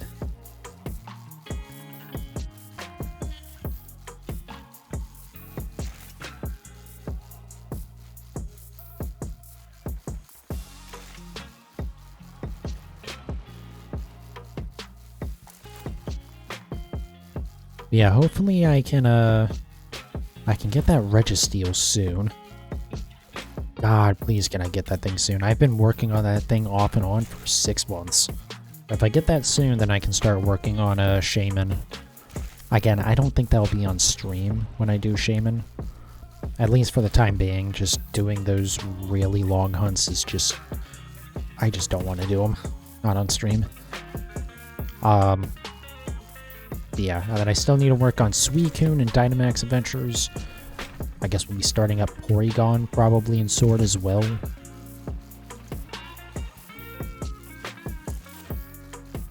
I don't think I'll do Porygon until after I get this.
It's crazy to me that I'm going to have taken over 2 hours to hatch, or around 2 hours anyways, to hatch 50 Pokemon. I feel like Sword and Shield was nowhere near this bad.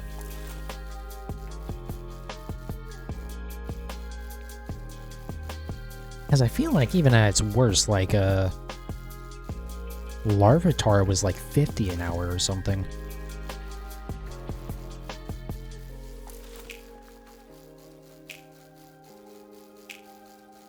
Suppose I could go, do I have VoDs of those, actually? I don't remember now. I think I do have them maybe saved. I don't know if I ever uploaded them.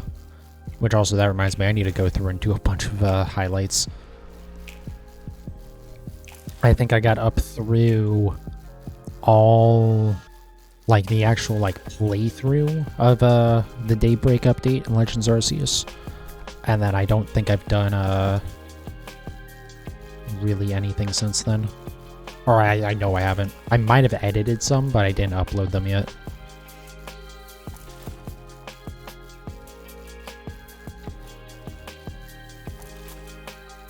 Also, I never made thumbnails for my unknown highlight and the back-to-back Bergmites highlight. I might actually have to, like, hold back that Bergmite one, because I do want to do something with the thumbnail for it, but also I might just ask my friend to do it, but last couple of times we've been, like, or I've been trying to get them to make thumbnails, it's been... I've just had to do it, pretty much. Just because, like, they have other shit they have to do, and they just don't have time to get around to it.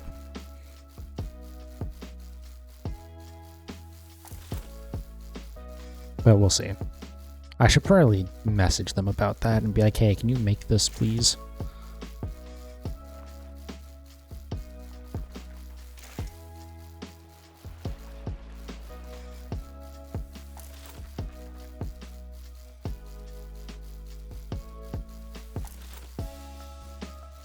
I do have eggs on me, right? Yes? Okay. I'm not, like, going completely crazy.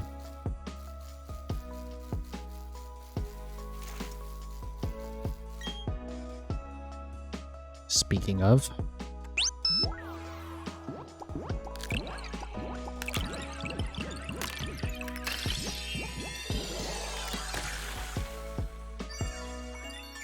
Man, for a second that gem in the middle kind of glowed yellow. And I was about to be very, very happy. And then all my happiness was taken away from me. Maybe this one, though?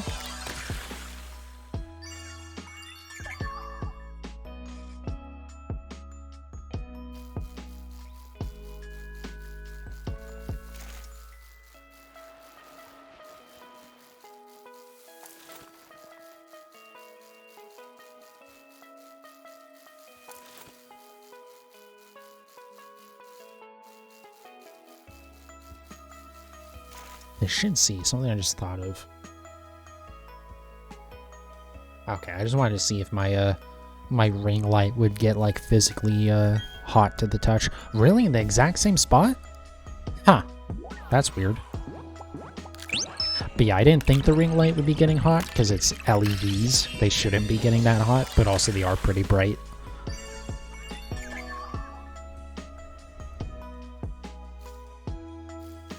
Oh, it didn't give me the double again. Oh well. Maybe this one will be a double then. That'd be real nice. But yeah, I should see... Maybe before we swap over to Registeel, I'll try to go mystery trade these, but I don't think he'll let me. Actually, I don't even know if you can mystery trade the legendaries. Oh, you know what? Maybe that wasn't the same spot, because she does move around. I mean, still, that's pretty close. Even if it wasn't exactly the same.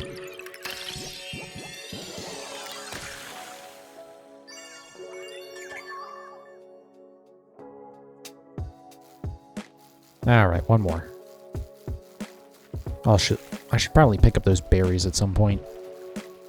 But I kind of don't care either. Like, the only reason why I bother with those berries is they're the, stat reduction berries. So if you have a effort... Again, all 4 of the 5 of these were right next to her. And the 5th was 1 tile up from her? That's crazy. But yeah. So, like, those are, like, if you have effort values, those berries will, like, reduce them. And they also increase happiness, which is also very useful. That's, like, the main reason why I've used them in the past, actually.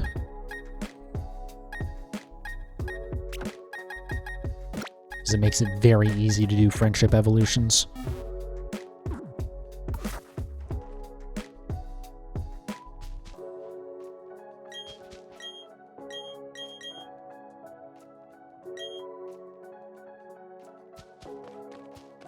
But yeah, like, those are probably helpful to have. But also, like, I can also do that in Sword and Shield.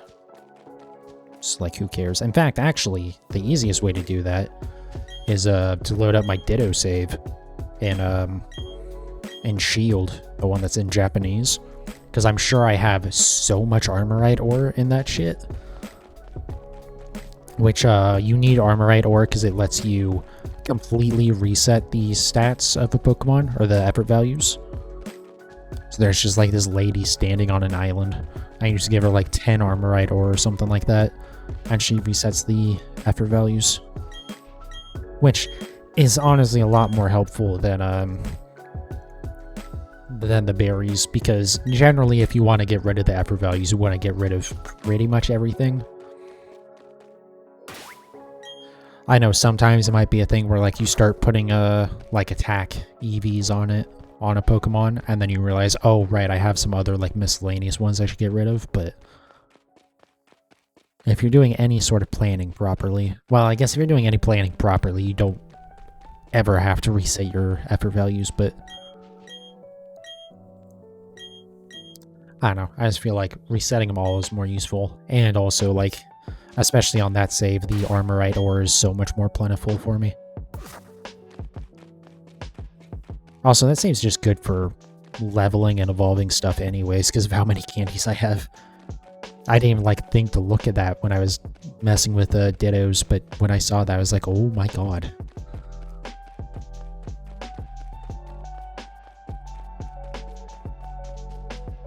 Something I would kind of want to do, but I don't think I will just because it takes so much work to do, is get all of my shinies up to level 100.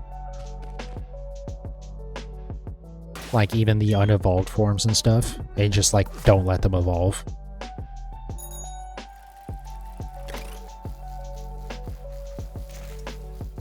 Alright, last set of Pokemon here, or last set of eggs here.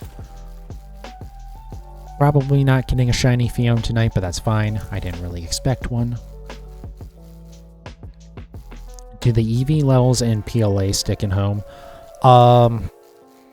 So if you transfer Legends Arceus Pokemon into home and then transfer it back, they stick. And I think even if you transfer them into other games and then send it back to PLA, it sticks. But as for the stats in other games, the first 3 levels stick. I believe they like become the IVs, but the rest of it just kind of gets thrown out, I think, or ignored. Not thrown out, because again, if you send it back to Legends Arceus, then it'll have its original stats that it had in Legends Arceus. Oh, boo. Yeah, I mean, you gotta remember that normally you can't just like max out every stat in Pokemon games. You can have 250 something effort values spread across your stats, and you can only, or no, it's like 512 total, right? And then one stat can only have like up to 250 or something like that. So, like, the way that the Legends Arceus stuff, it just couldn't possibly be compatible.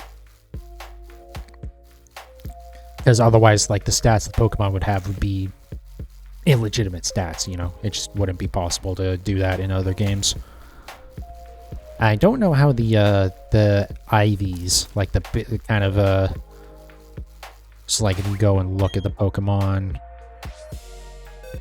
so you can kind of see, like, under the face cam and stuff, like, those, kind of, ratings for the stats. Those are, like, rating its IVs, which is, like,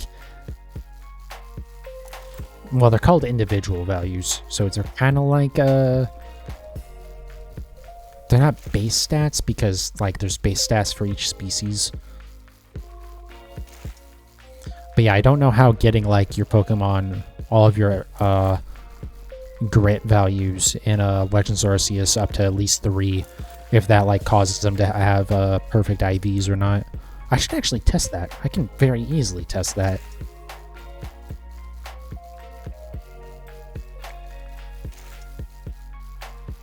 Yeah, that would be like super easy to test.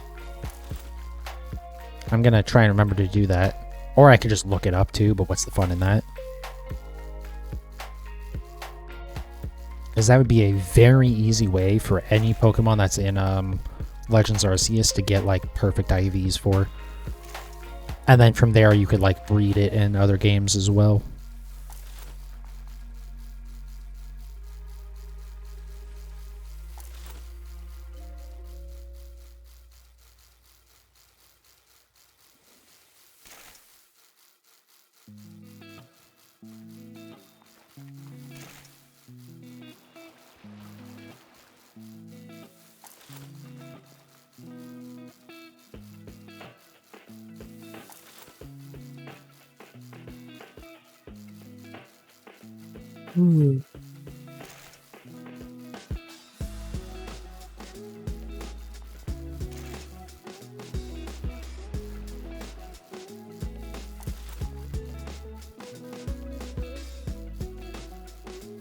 Okay, again, I do have eggs on me, right?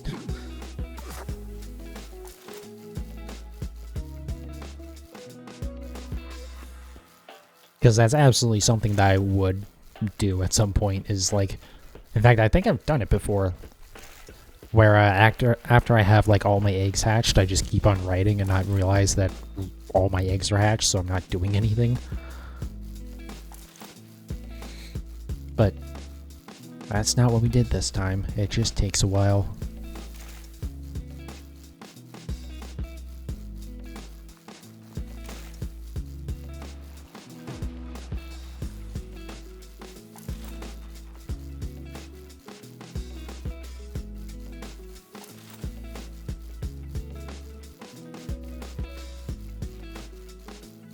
Oh my god, I'm so tired. Which is weird, because I shouldn't really be that tired. I didn't do all that much work today. And I slept fairly well. I guess I had to get up a little bit earlier than normal for the community day, but, like, even then, it wasn't that early. Also, I'm glad I woke up for that, because I didn't set an alarm for it, which would have been... That would have sucked if I missed that. Just getting a lowland golem was like such a big like benefit, because that's like, other than Let's Go Pikachu and Eevee, that hasn't been a lowland Geodude line hasn't been in a Switch game other than Let's Go Pikachu and Eevee. In fact, Geodude hasn't even been in, well, actually I guess it's been in most of the Switch games. It just wasn't in Sword and Shield. But yeah, even in this game and in Legends Arceus, you can't like bring over the Alolan forms, which is really dumb. Because like the Alolan forms are in Let's Go Pikachu and Eevee. In fact, fuck, there is a one Alolan form in Legends Arceus with the Vulpix Ninetales. So it's weird that they didn't put any others in.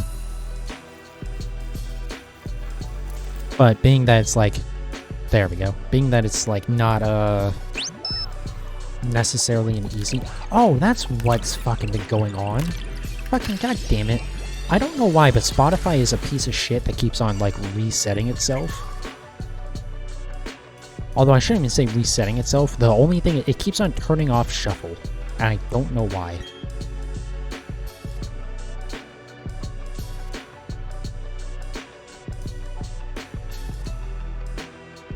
Be praying for them to make a Pokemon MMO that has every Pokemon in it.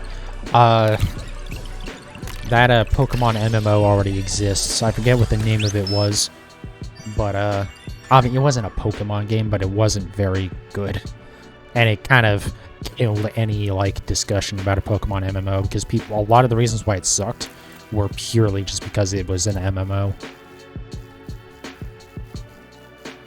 And I would kind of hate that too, because I don't need Pokemon to be an MMO. Like, give me more, like, you know, co-op stuff, or more, like, battling stuff and all that. That's fine. But don't make me fucking have to use an internet connection just to play through the fucking story, please.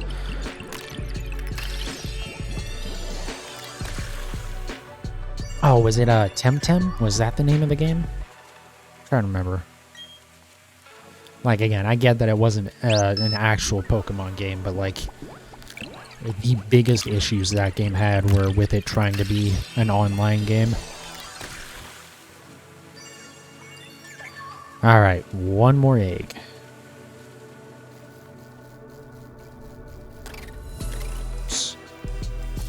I tried to hit the boost button for the bike, but that just turns off the fast mode.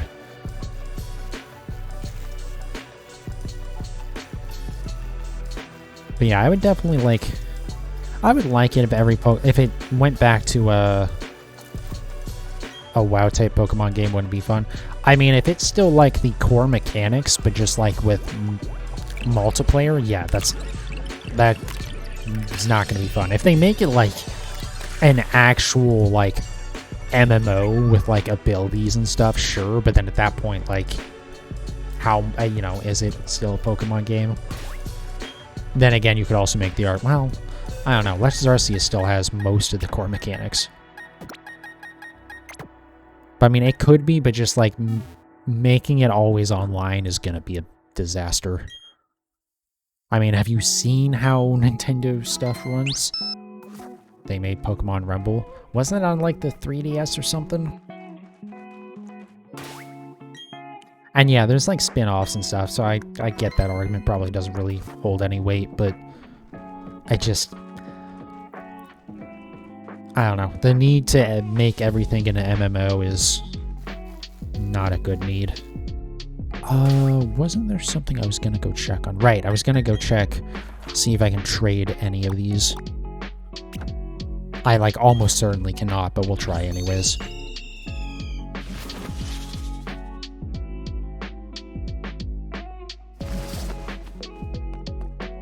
Also, wasn't I, like, one trade short of the next reward or something? Or maybe I'm getting that mixed up with, like, when I went on break or something. Yes, use GWS.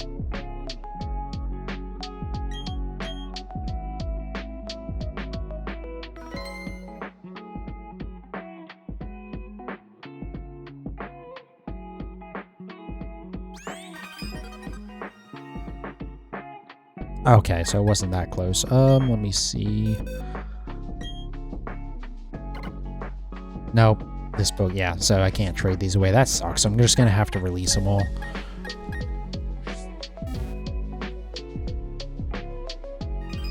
Okay, well, I tried it. So let me just go ahead and save again.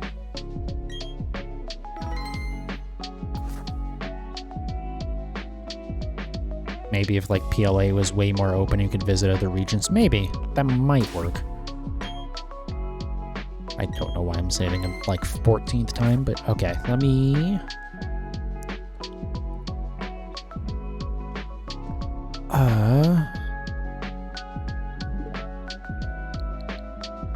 Let's go ahead and load up Sword and Shield. Also, I'm not going to move my face cam stuff again, so that stuff is just going to sit right where it is. I don't feel like correcting it again. Let me close the counter. I need to open this up. 50.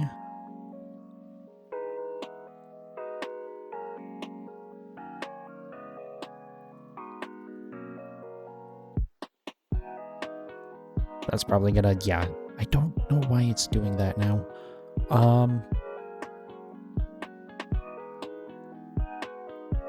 Because I swear I used to, like, scale from the middle on the text.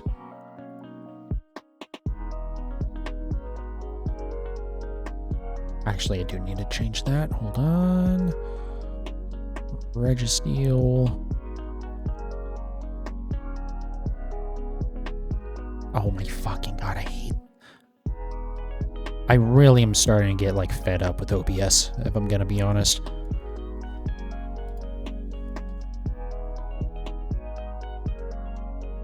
Alright, that's good enough.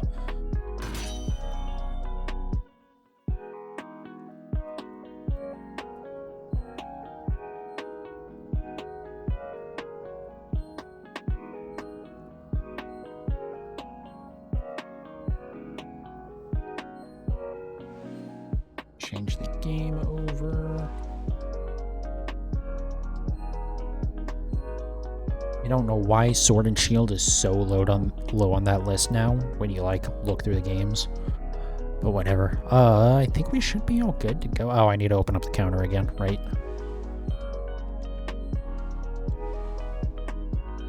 But that should fix that. Might have to move the luck percentage over a little bit. Should be okay, though.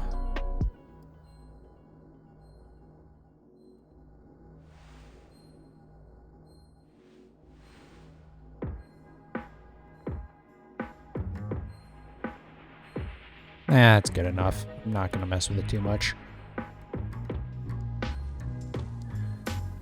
Alright.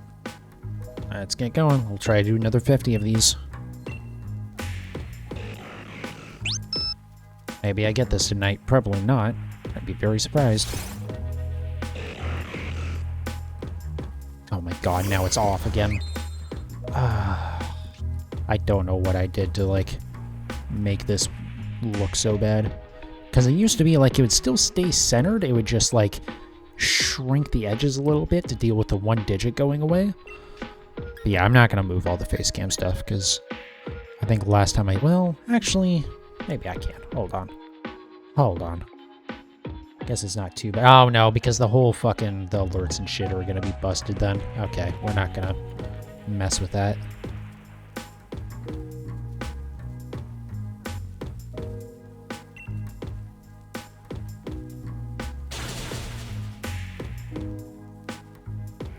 So yeah, you won't be able to see like the health bar and stuff, but I think it'll be fine.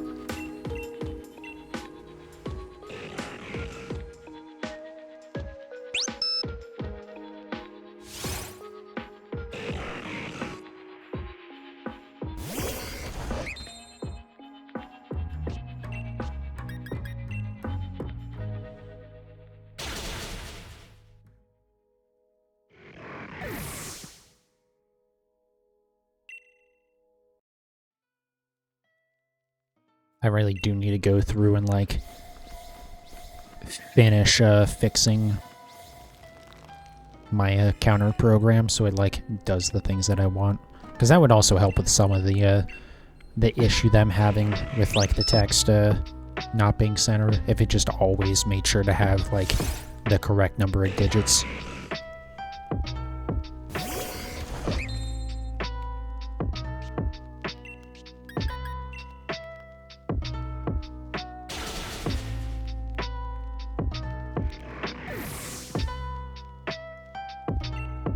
Yeah, going back to like Pokemon MMO, one of my concerns actually, now that I'm thinking about it, is, and this is just, you know, Game Freak not being terribly great at game design, but like the quests in the Daybreak update very much felt like an MMO, like just filler junk quests, which isn't good.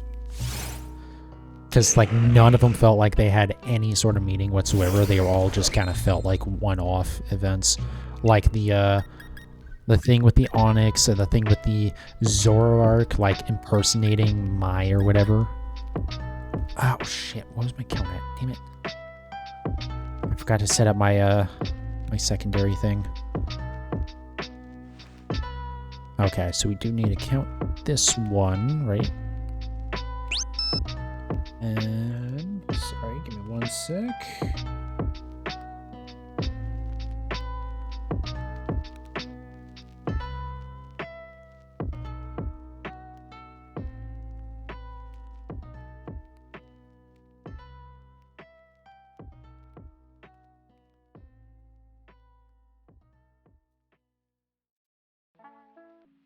Okay, there we go.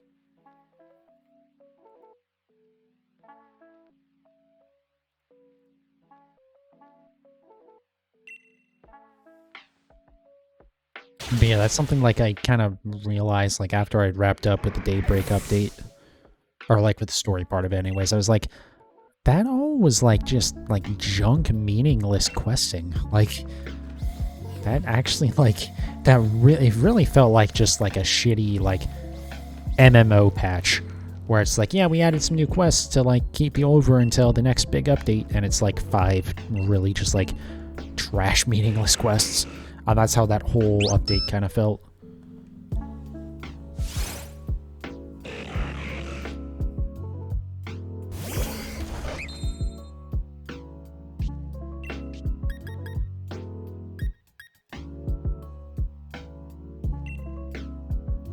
Like, I don't hate the, that's how all side quests are. Right, but there's a difference.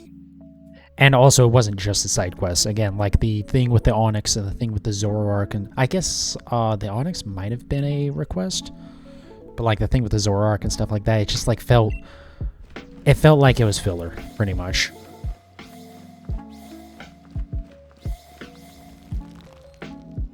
Which is fine, as long as there's more than just that.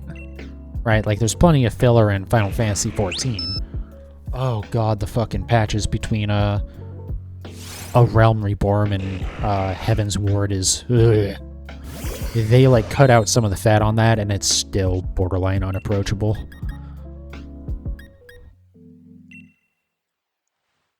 I must have double counted something.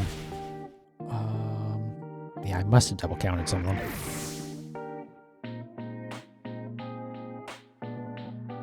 Hold on a sec.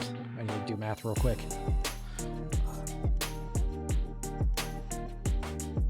Okay, no, I guess my math is right. So yeah, I just double counted something.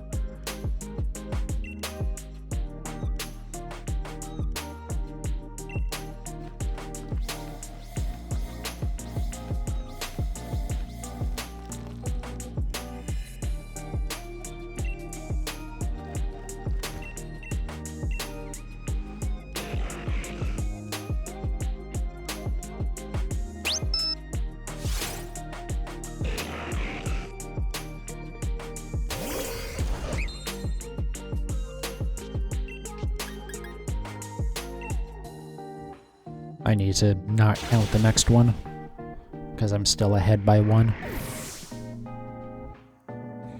Yeah, we'll see if we can get up to like 3,800 tonight. I should be able to. I have a good amount of time. I think trying to do like 50 Phione every time and then we can do like 50 of these is probably a good pace.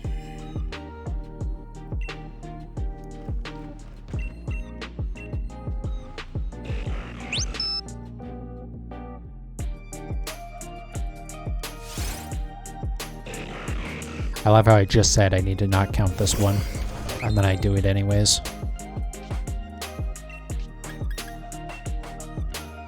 Alright, next one we won't count. I don't know when I got off on that. I'm on the first set, I'm already, like, double counting shit. It's a good thing I set up a backup counter as well to keep myself on track.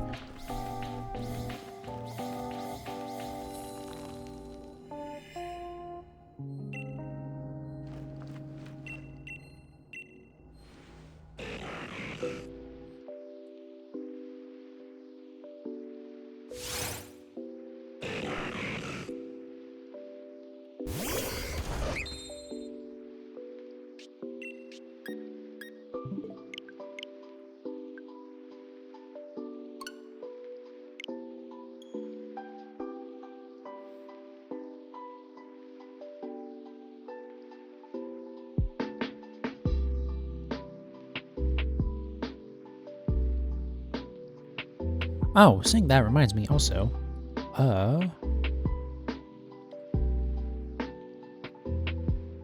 That update yet? Does not look like it did. Let me see. Yeah, still no update for Pokédex Tracker. Come on, guys, you literally have all the fucking information already. Like, you would think they would have gotten this, like, set up, I don't know, like, pretty much set up before the Pokemon Home update. They had how many months to do it? Like, I get a couple things might have... Actually, I think the order we thought it was going to be in is the order that all the new Pokemon were added to the National Dex. Game Freak beat them, seriously. Not just Game Freak, Ilka beat them. Imagine being worse than Ilka. Like, I understand, I think it's just one guy doing it. So, like, I get it. But, like, also, like, come on, dude. You, like, this should have been set up and ready to go.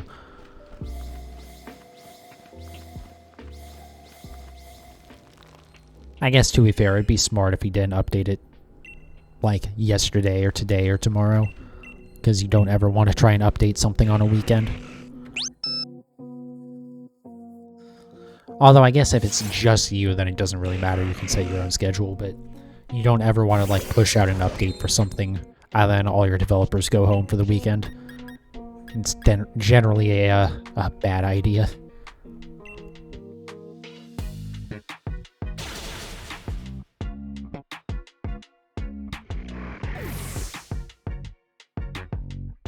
Yeah, like, I get, like, there's probably a little bit of stuff thought that goes into it, because they have to make sure that, like, if you update your existing national decks to or your existing shiny decks also into a, like, one that includes the Legends Arceus, national deck stuff. Like, you want to make sure it's not, you can do that, and it's not going to, like, break stuff when you do that and all that, but, again, you had, the last update for it was in February, which is when they added the Arceus regional decks, so, like, you've had at least 3 months to prepare it. And again, we had a pretty good idea of what the order was going to be, and then that order was exactly what it was, so, like, I don't know, man.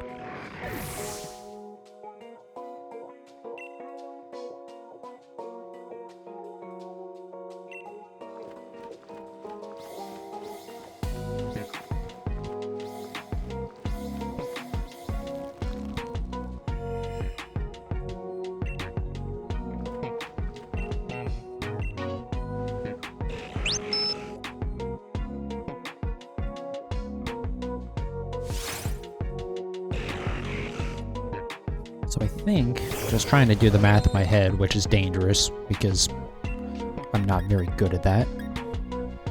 Especially when I have to multitask, I'm, like, really bad about it. I'm okay at mental math when I can just focus on it. But anyways, I think we'll wrap up at 3,807, I think is what the number will be. Because this set's supposed to end at 3,771. And then the next one would be at 3780. Then 8990. Yeah, so it should be 3807.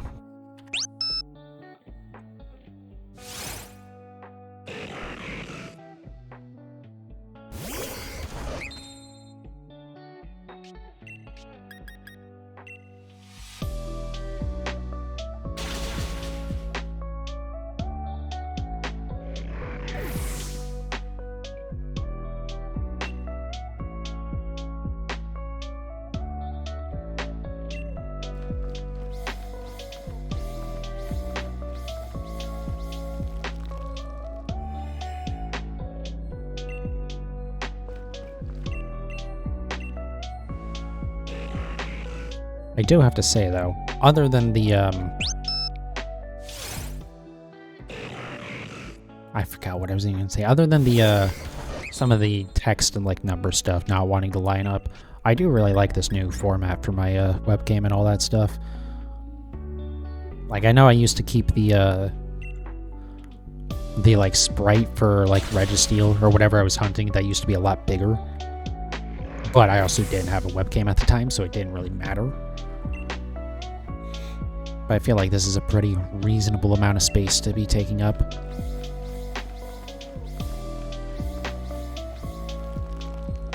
That's another thing I need to do next time I have some time off from the stream and, like, work and all that is I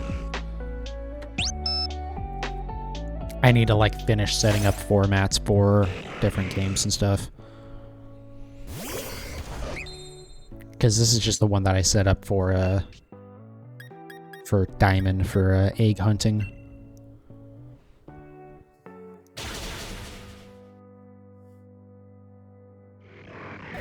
Actually, I do have a, my thing for Sword should be fine with the alert, so I think I probably just would need to, copy over this, like, the current, like, webcam layout stuff. And I think that should work fine. Because the alerts for Sword were already set up, because I had the sprite and the counter and stuff on the left side of the screen. And so the alerts were set up to come in. We'll see in a second here. So you can see where Registeel's HP bar is. It's kind of covered by the webcam, but you can see the general position. So the alerts were set in to, like, slide in underneath that. Yes, my count's correct. But I'll probably just check it again. Also, I need to make different stuff for, like, Dynamax Adventures and eggs. I think eggs would probably be fine with this setup, actually. Yeah, I don't know why they wouldn't be.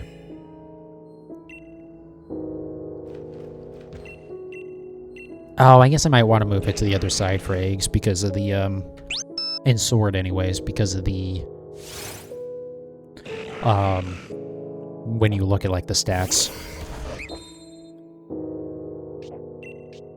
Since having it on the right does kind of cover that a little bit.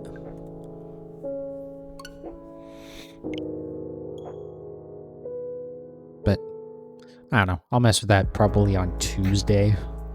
I think Tuesday I'm just gonna, like, go in hard on edit a bunch of highlights, get thumbnails done, at least some of them. I'm still not sure what I'm gonna do with Bergmite.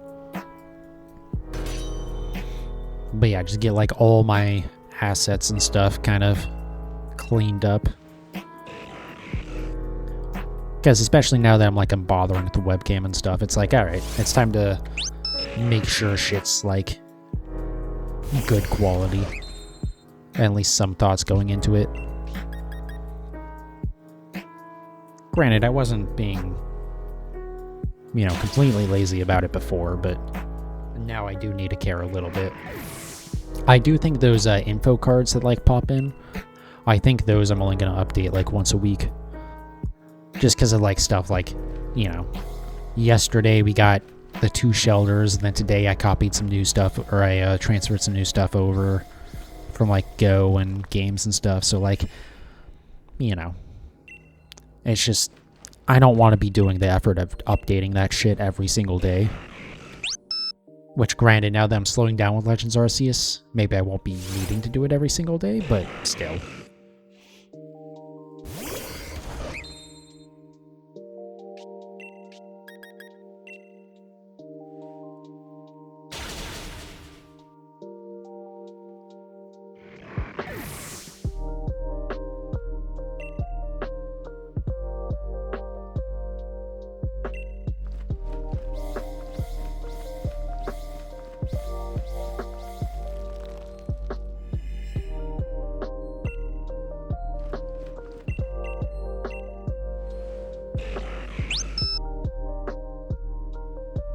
But yeah, I need to see if, and this might be like a distant future thing, but setting up my own, instead of like the Pokedex tracker that I'm using, just setting up my own site to like keep track of that stuff. It would be entirely just for like me personally, because the way I would do it would probably be too jank and spaghetti code to be like even considering letting other people use, but we'll see. Because I also don't feel like paying money to host something right now. And God knows I'm not going to try and host some fucking website off of my own computer or some shit. That's just, no, that's not happening. I will gladly pay someone like Squarespace to host it.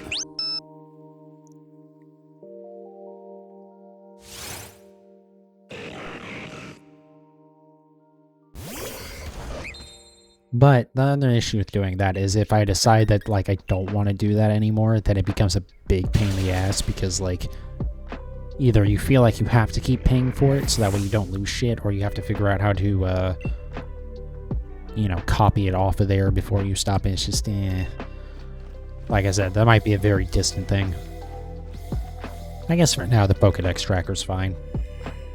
I would really like it, though, if they add at least some, or even all of the alternate forms besides, like, you know, the minor gender differences. I know, like, some people get super hardcore into that. I don't give enough of a fuck.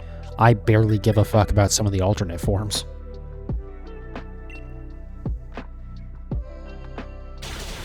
Honestly, if it wasn't for Deoxys, I might care a little bit more, because Deoxys, there's no way I'm ever getting 4 Deoxys. Unless there's, like, some sort of special event. Because especially now that I have one, and it's, like, I'm fairly confident it's legit, it at least doesn't have any of, like, the obviously not legitimate signs.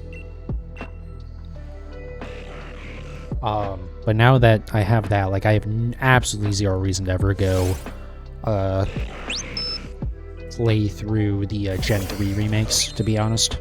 And because of that, that's like the only way to get Deoxys outside of an event. So, because like if I wanted to, I guess I could have replayed that a bunch of times. But ew. I say that even though I'm gonna be replaying through Legends Arceus for an alternate form, but still. Doing it once is a little bit different from doing it 4 times. I guess it would only be 3 more times, but still. I'm good.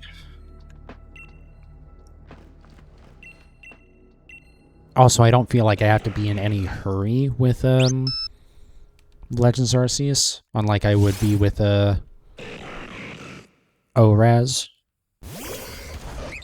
Because even though Bank isn't getting shut down when the 3DS eShop goes down, it is going to be... it's getting, you know, the clock's got to be ticking on that. Like, yeah, it's going to be... It'll actually be free. You don't even have to pay for it anymore, which is nice. But, like... I just don't see that being a thing for very long. I think that will get, like, 2 or maybe 3 years of support after it goes free, and then they'll just pull the plug on it.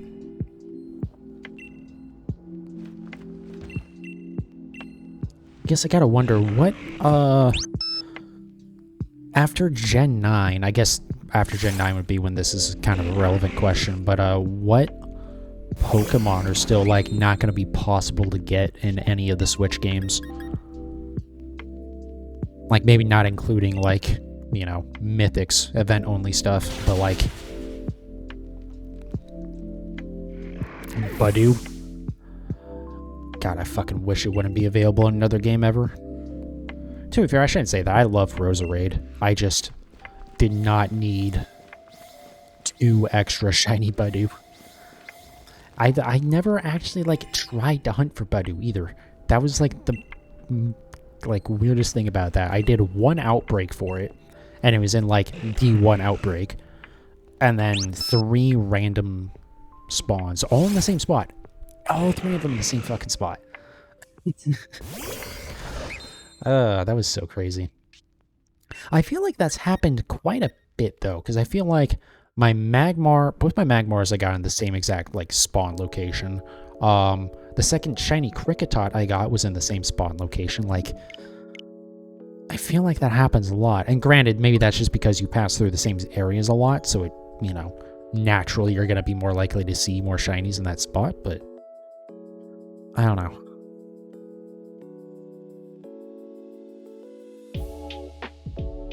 Alright, I think we got 3 more sets of Registeel before we wrap up for tonight. But yeah, like, as long as there's a Pokemon that's, like, still exclusive to a 3DS game, then, like, they probably can't get rid of Pokemon Bank, but I think as soon as that's possible, they might do it. But also, I don't know, because I don't know how much it's costing them to keep that up and running. I can't imagine it's too bad. It's not like they're hosting, you know, a whole-ass game. It's just, like, fairly simple storage.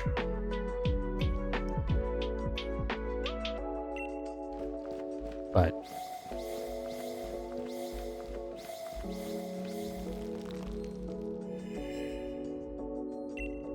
I don't know. It just will be interesting to see when that happens and see how many people pitch an absolute fit about it. What do you mean my 38-year-old software isn't supported anymore?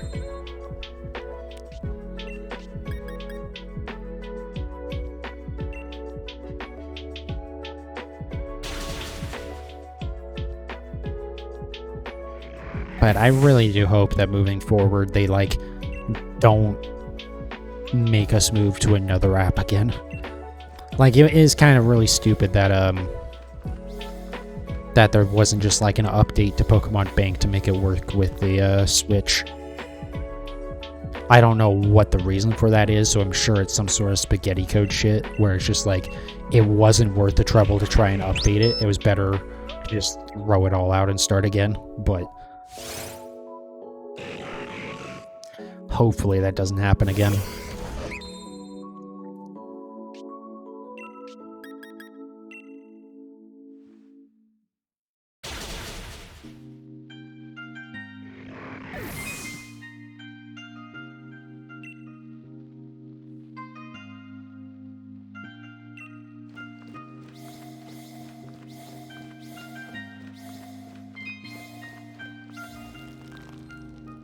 But yeah, something else I might need to do tonight is, since I have my spreadsheet that has, like, what Pokemon are in what games, and then as I get shinies, I remove the Pokemon from that, spreadsheet.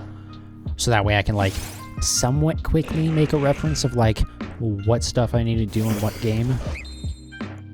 But I need to go through and actually clean that up now that I've gotten 8 billion shinies from Legends Arceus.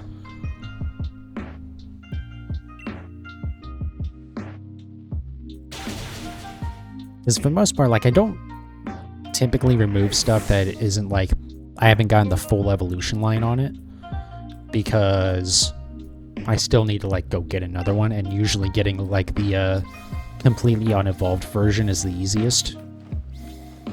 Either through breeding or even just catching the wild, because lower level Pokemon are easier to catch usually.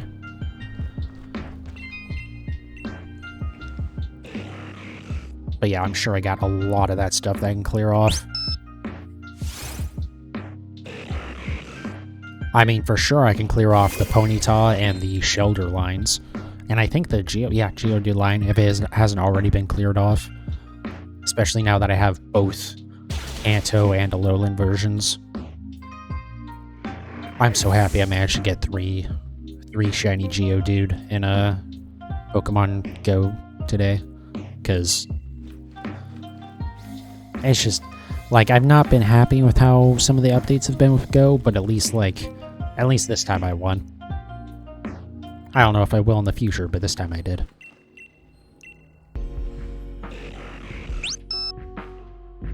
I guess as long as I plan a little bit more. The big thing that screwed me was them going from 6 hours for community days to 3 hours. I don't know why they made that decision. That makes, like, no sense to me, but, you know, what can you do? Like, I get with Incense, what they're trying to do is just reduce the amount of fucking shinies people were catching. But, like, I don't like they did that, because they went way too far in the other direction. Like, I get spawning one Pokemon a minute was probably a little overkill. Certainly now as, like, we're kind of coming back out of the pandemic. But, like, making it 5 minutes per spawn? What the fuck? Why? Like, maybe start with, like, 2 minutes? And then if you go, hey, it's still too often, okay, make it 3 minutes. Don't, like, reduce the amount of Pokemon that are getting caught by 80%. Like, that's just... Like, I don't get that. It just doesn't make any sense to me to make a huge jump like that. But, whatever, you know. Game Freak should stop delegating games to other studios. To be fair with Pokemon Go, well, also one, up until, like, Legends Arceus, Game Freak's reputation hasn't been great the last few games either. But, like, with Pokemon Go, Pokemon Go literally just started as a reskin of another mobile game, Niantic's previous game. So, like, I get why they did that, because that saved them so much trouble to develop that. Like, literally all the Pokestop locations are in the exact same spot as they were in Niantic's previous game. They weren't called Pokestops, obviously, but, you know, just, like, stuff like that. So I get why they did that. I do get why, especially now that we know that Gen 9 is coming later this year, I get why they gave another company the Gen 4 remakes. And I don't even hate them too much for giving it to Ilka. Because, like, in theory, hey, Ilka knows how Pokemon Home works because they made Pokemon Home. So, surely they won't, you know, completely fuck that up, right? Right? Yeah. Just like, yeah, moving forward, Ilka can't touch Pokemon again. They can just be a Pokemon Home developer, and if they don't like it, tough shit. Because you've clearly shown that you can't make games for Pokemon. But, yeah, I don't know. Because, like, all the spin-off stuff is always, you know, it's always other developers. Pokemon Snap and Mystery Dungeon and stuff. I really should try out the Mystery Dungeon that came out on Switch someday. I never got around to that one, which is a shame, because it seems like a game that I would really love.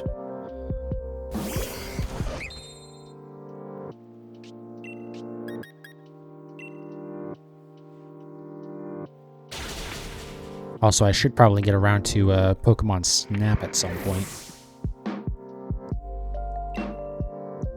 Maybe not, though. I don't know, because, like, it looks like it would be, a lot of fun to play through it, but then also, like, after, like, 12 hours, like, there's not really much else to do. And that's quite fair to them, that's quite a bit compared to the original Pokemon Snap, where that game was, like, 2 hours long, and then you beat it.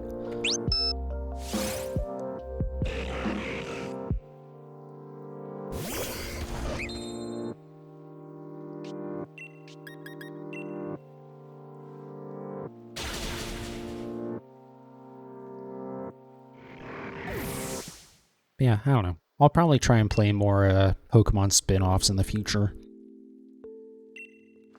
If there's any more. I mean, I have zero interest in Pokemon Unite. I don't care. I've played MOBAs in the past. I played a lot of League of Legends. I'm good. I don't ever need to go back to that place in my life. There was so much salt and toxicity and just, nah, I'm good. I don't need to do that.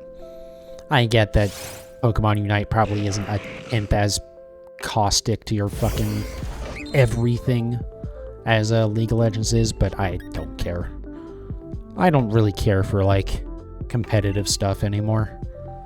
Like, I don't really care about, like, online shooters or anything. I played, a little bit of Forza Horizon 5 online, but that's like the most. And most of what I would do with that wasn't even competitive. It would be co-op. Not that the other drivers seem to ever fucking understand that. What's that? You're in first? And, we're doing co-op, so you being in first in no way, shape, or form harms me. Too bad, I'm gonna wreck you so I can get past you, and then you're gonna fall behind 3 AI cars, and we're actually gonna lose the race because I wrecked you. Lamau. To be fair, Forza isn't too bad about it, because they have all the shit they do to, like, make the cars face through each other if it's obviously gonna be a, like, hard collision. Perfect sense to me, yeah. Shit like that is why I don't like doing online stuff.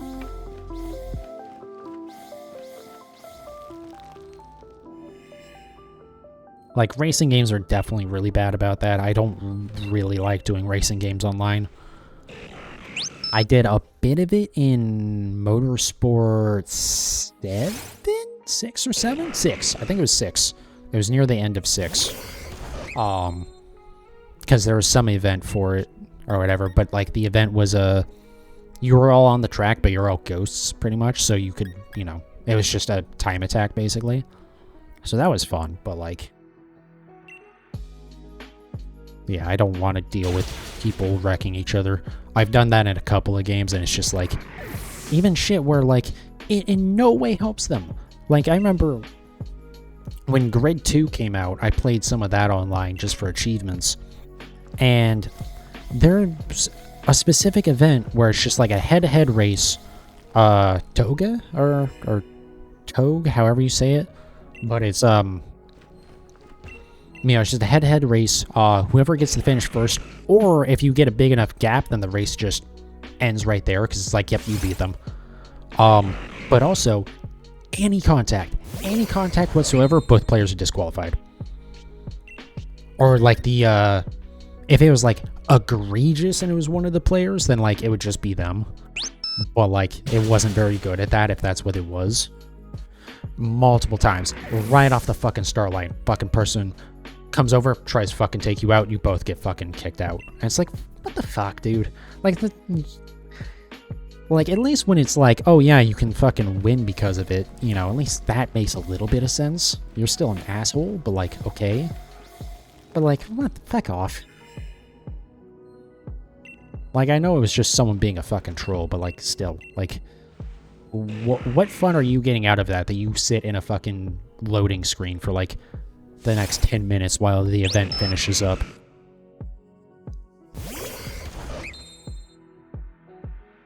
I don't know. But yeah, it's just stuff like that. Like, either the trolling and stuff like that, or just like, just the competitive attitude. Like, and that's with both other players and me personally. Just, it's just not worth it, man. It's not worth it for my mental health anymore. Also, it's been so long since I've done stuff like shooters and stuff that I'm just, yeah. Last time I did like any multiplayer shooter, I think was Black Ops 3. And at that point, I hadn't played Call of Duty in like 3 or 4 years, I think. Might be exaggerating a little bit. Like 2 or 3. But, I hadn't really played much. And I went, well, I know I'm gonna suck, so I'm just gonna hop into gun games, because, whatever. You know, it's fun. You just swap weapons every time you get a kill. It's a fun little game mode, not too serious. Won my first match and went, okay. Put the controller down, never played it again. Because I was like, nope, that's it. I won my first match, and I'm never gonna get better than that. So, you know what? I'm just gonna put it down. I remember, I feel like I tried to play something, but I don't remember what it was. Like, I've played shooters since then. Like, I played some of Destiny 2 when it came out. I mean, Borderlands, like Borderlands 3, I played some of that. Didn't get really too far into either of those. I got actually decently far into Destiny 2. I think I got like 3/4 of the way through the story, and then I just got sidetracked with it.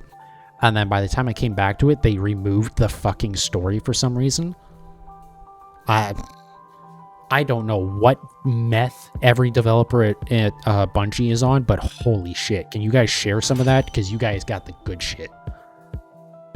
I don't even understand how they got away with that. Like, that just screams lawsuit to me. Hey, this game that you bought and had, like, the story and stuff, yeah, we just removed it. Thanks for your $60, by the way. Literally, they just replaced it with, like, the fucking Destiny 1, like, beginning and shit, too. Like, I tried to go back to it, and I saw that, and I was like, okay, I'm done. I'm not even gonna attempt to play this, because, like, I have, like, what? It's like there wasn't even a story at all anymore. It was just, yep, go out into the world and shoot shit. And it's like, no, I wanted to go finish the story, or start the story over, or whatever. Because, like, I was kind of interested. I just got sidetracked. And then, you know, you put it off, and put it off, and put it off.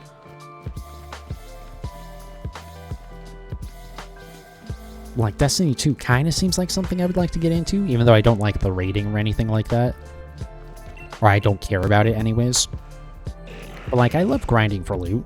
I still load up fucking Borderlands 1 probably 2 or 3 times a year just to pick through it a little bit.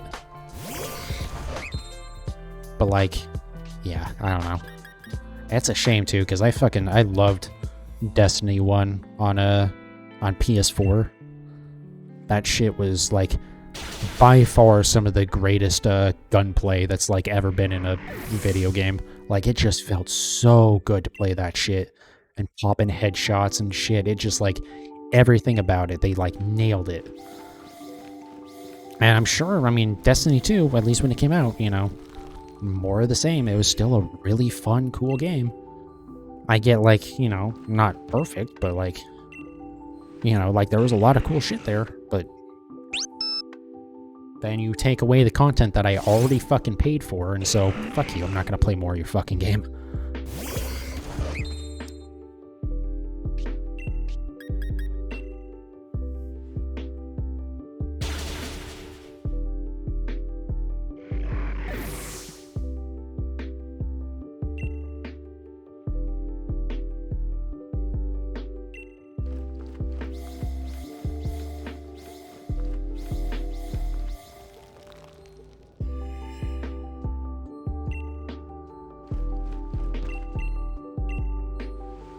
Yeah, that reminds me, I need to go back and play some more Mass Effect, because I'm still ever so slowly picking through that game.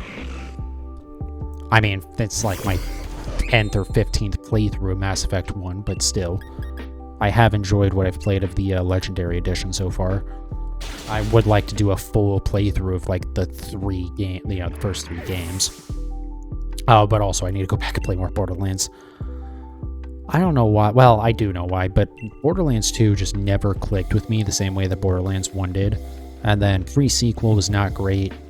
Tales from the Borderlands was fucking awesome, but like a very different game. I am actually interested to maybe check out the second Tales from the Borderlands. Maybe. I don't know if I will. Because again, I'm just so far out of Borderlands. Like I bought Borderlands 3, played some of it, and then again did the thing where I put it down for a little bit. Came back to it a couple months later and just, I don't know what it was, but the quest that I was on, despite being over-leveled for it, just absolutely kicked my fucking ass. Just, I couldn't do anything. I had like one enemy alive and I couldn't even like damage it. I don't know what the fuck I was doing wrong, but it was a thing where it's like, alright, I'm good. And again, I was already very much on the tail end with Borderlands at that point, because what Borderlands 1 did with the loot was so much fucking fun with it, because like it gave out good loot like candy, but like good loot was a little bit harder to find. And then you had the pearlescents in the third DLC that were, you know, extremely difficult to find, and it was just so much fun. And then I understand that Borderlands 2 was in every other way a step up from Borderlands 1. The story was better, the graphics were better, the gunplay was better, there's more variety in the effects of the weapons, I feel like. But also, I feel like just the generation of a good loot, or any loot at all, was just way inferior to Borderlands 1. There's reasons why I feel like that, which are getting kind of technical into how those games worked with generating their guns. When I definitely do not have time to go through that tonight, but there were some choices they made with Borderlands 2 that I went, wow, you just like completely killed off an entire like type of looting in Borderlands 1, where like you can get weapons that had parts from like a unique weapon, like a special, like, you know, special name, had special description text and stuff, but wasn't necessarily legendary stuff. There's like quest rewards, stuff like that. But it was possible to get those, but also with the parts from a legendary gun. And so you could get like these crazy weird things going on. And then Borderlands 2, I said I wasn't going to get into this, and I did. Borderlands 2, they made all of the effects always from the barrel, which meant that, or like all of the really cool effects anyways, were always the barrel. So the E-Tech, the legendaries, the uniques, all that stuff, any special effect was from the barrel, which meant that you could never ever have those effects combined in any way. And it's just like, that sucks. Like those hybrid guns, the uniques mixed with with legendaries, those were incredibly rare. You know, it wasn't like it was some crazy common thing.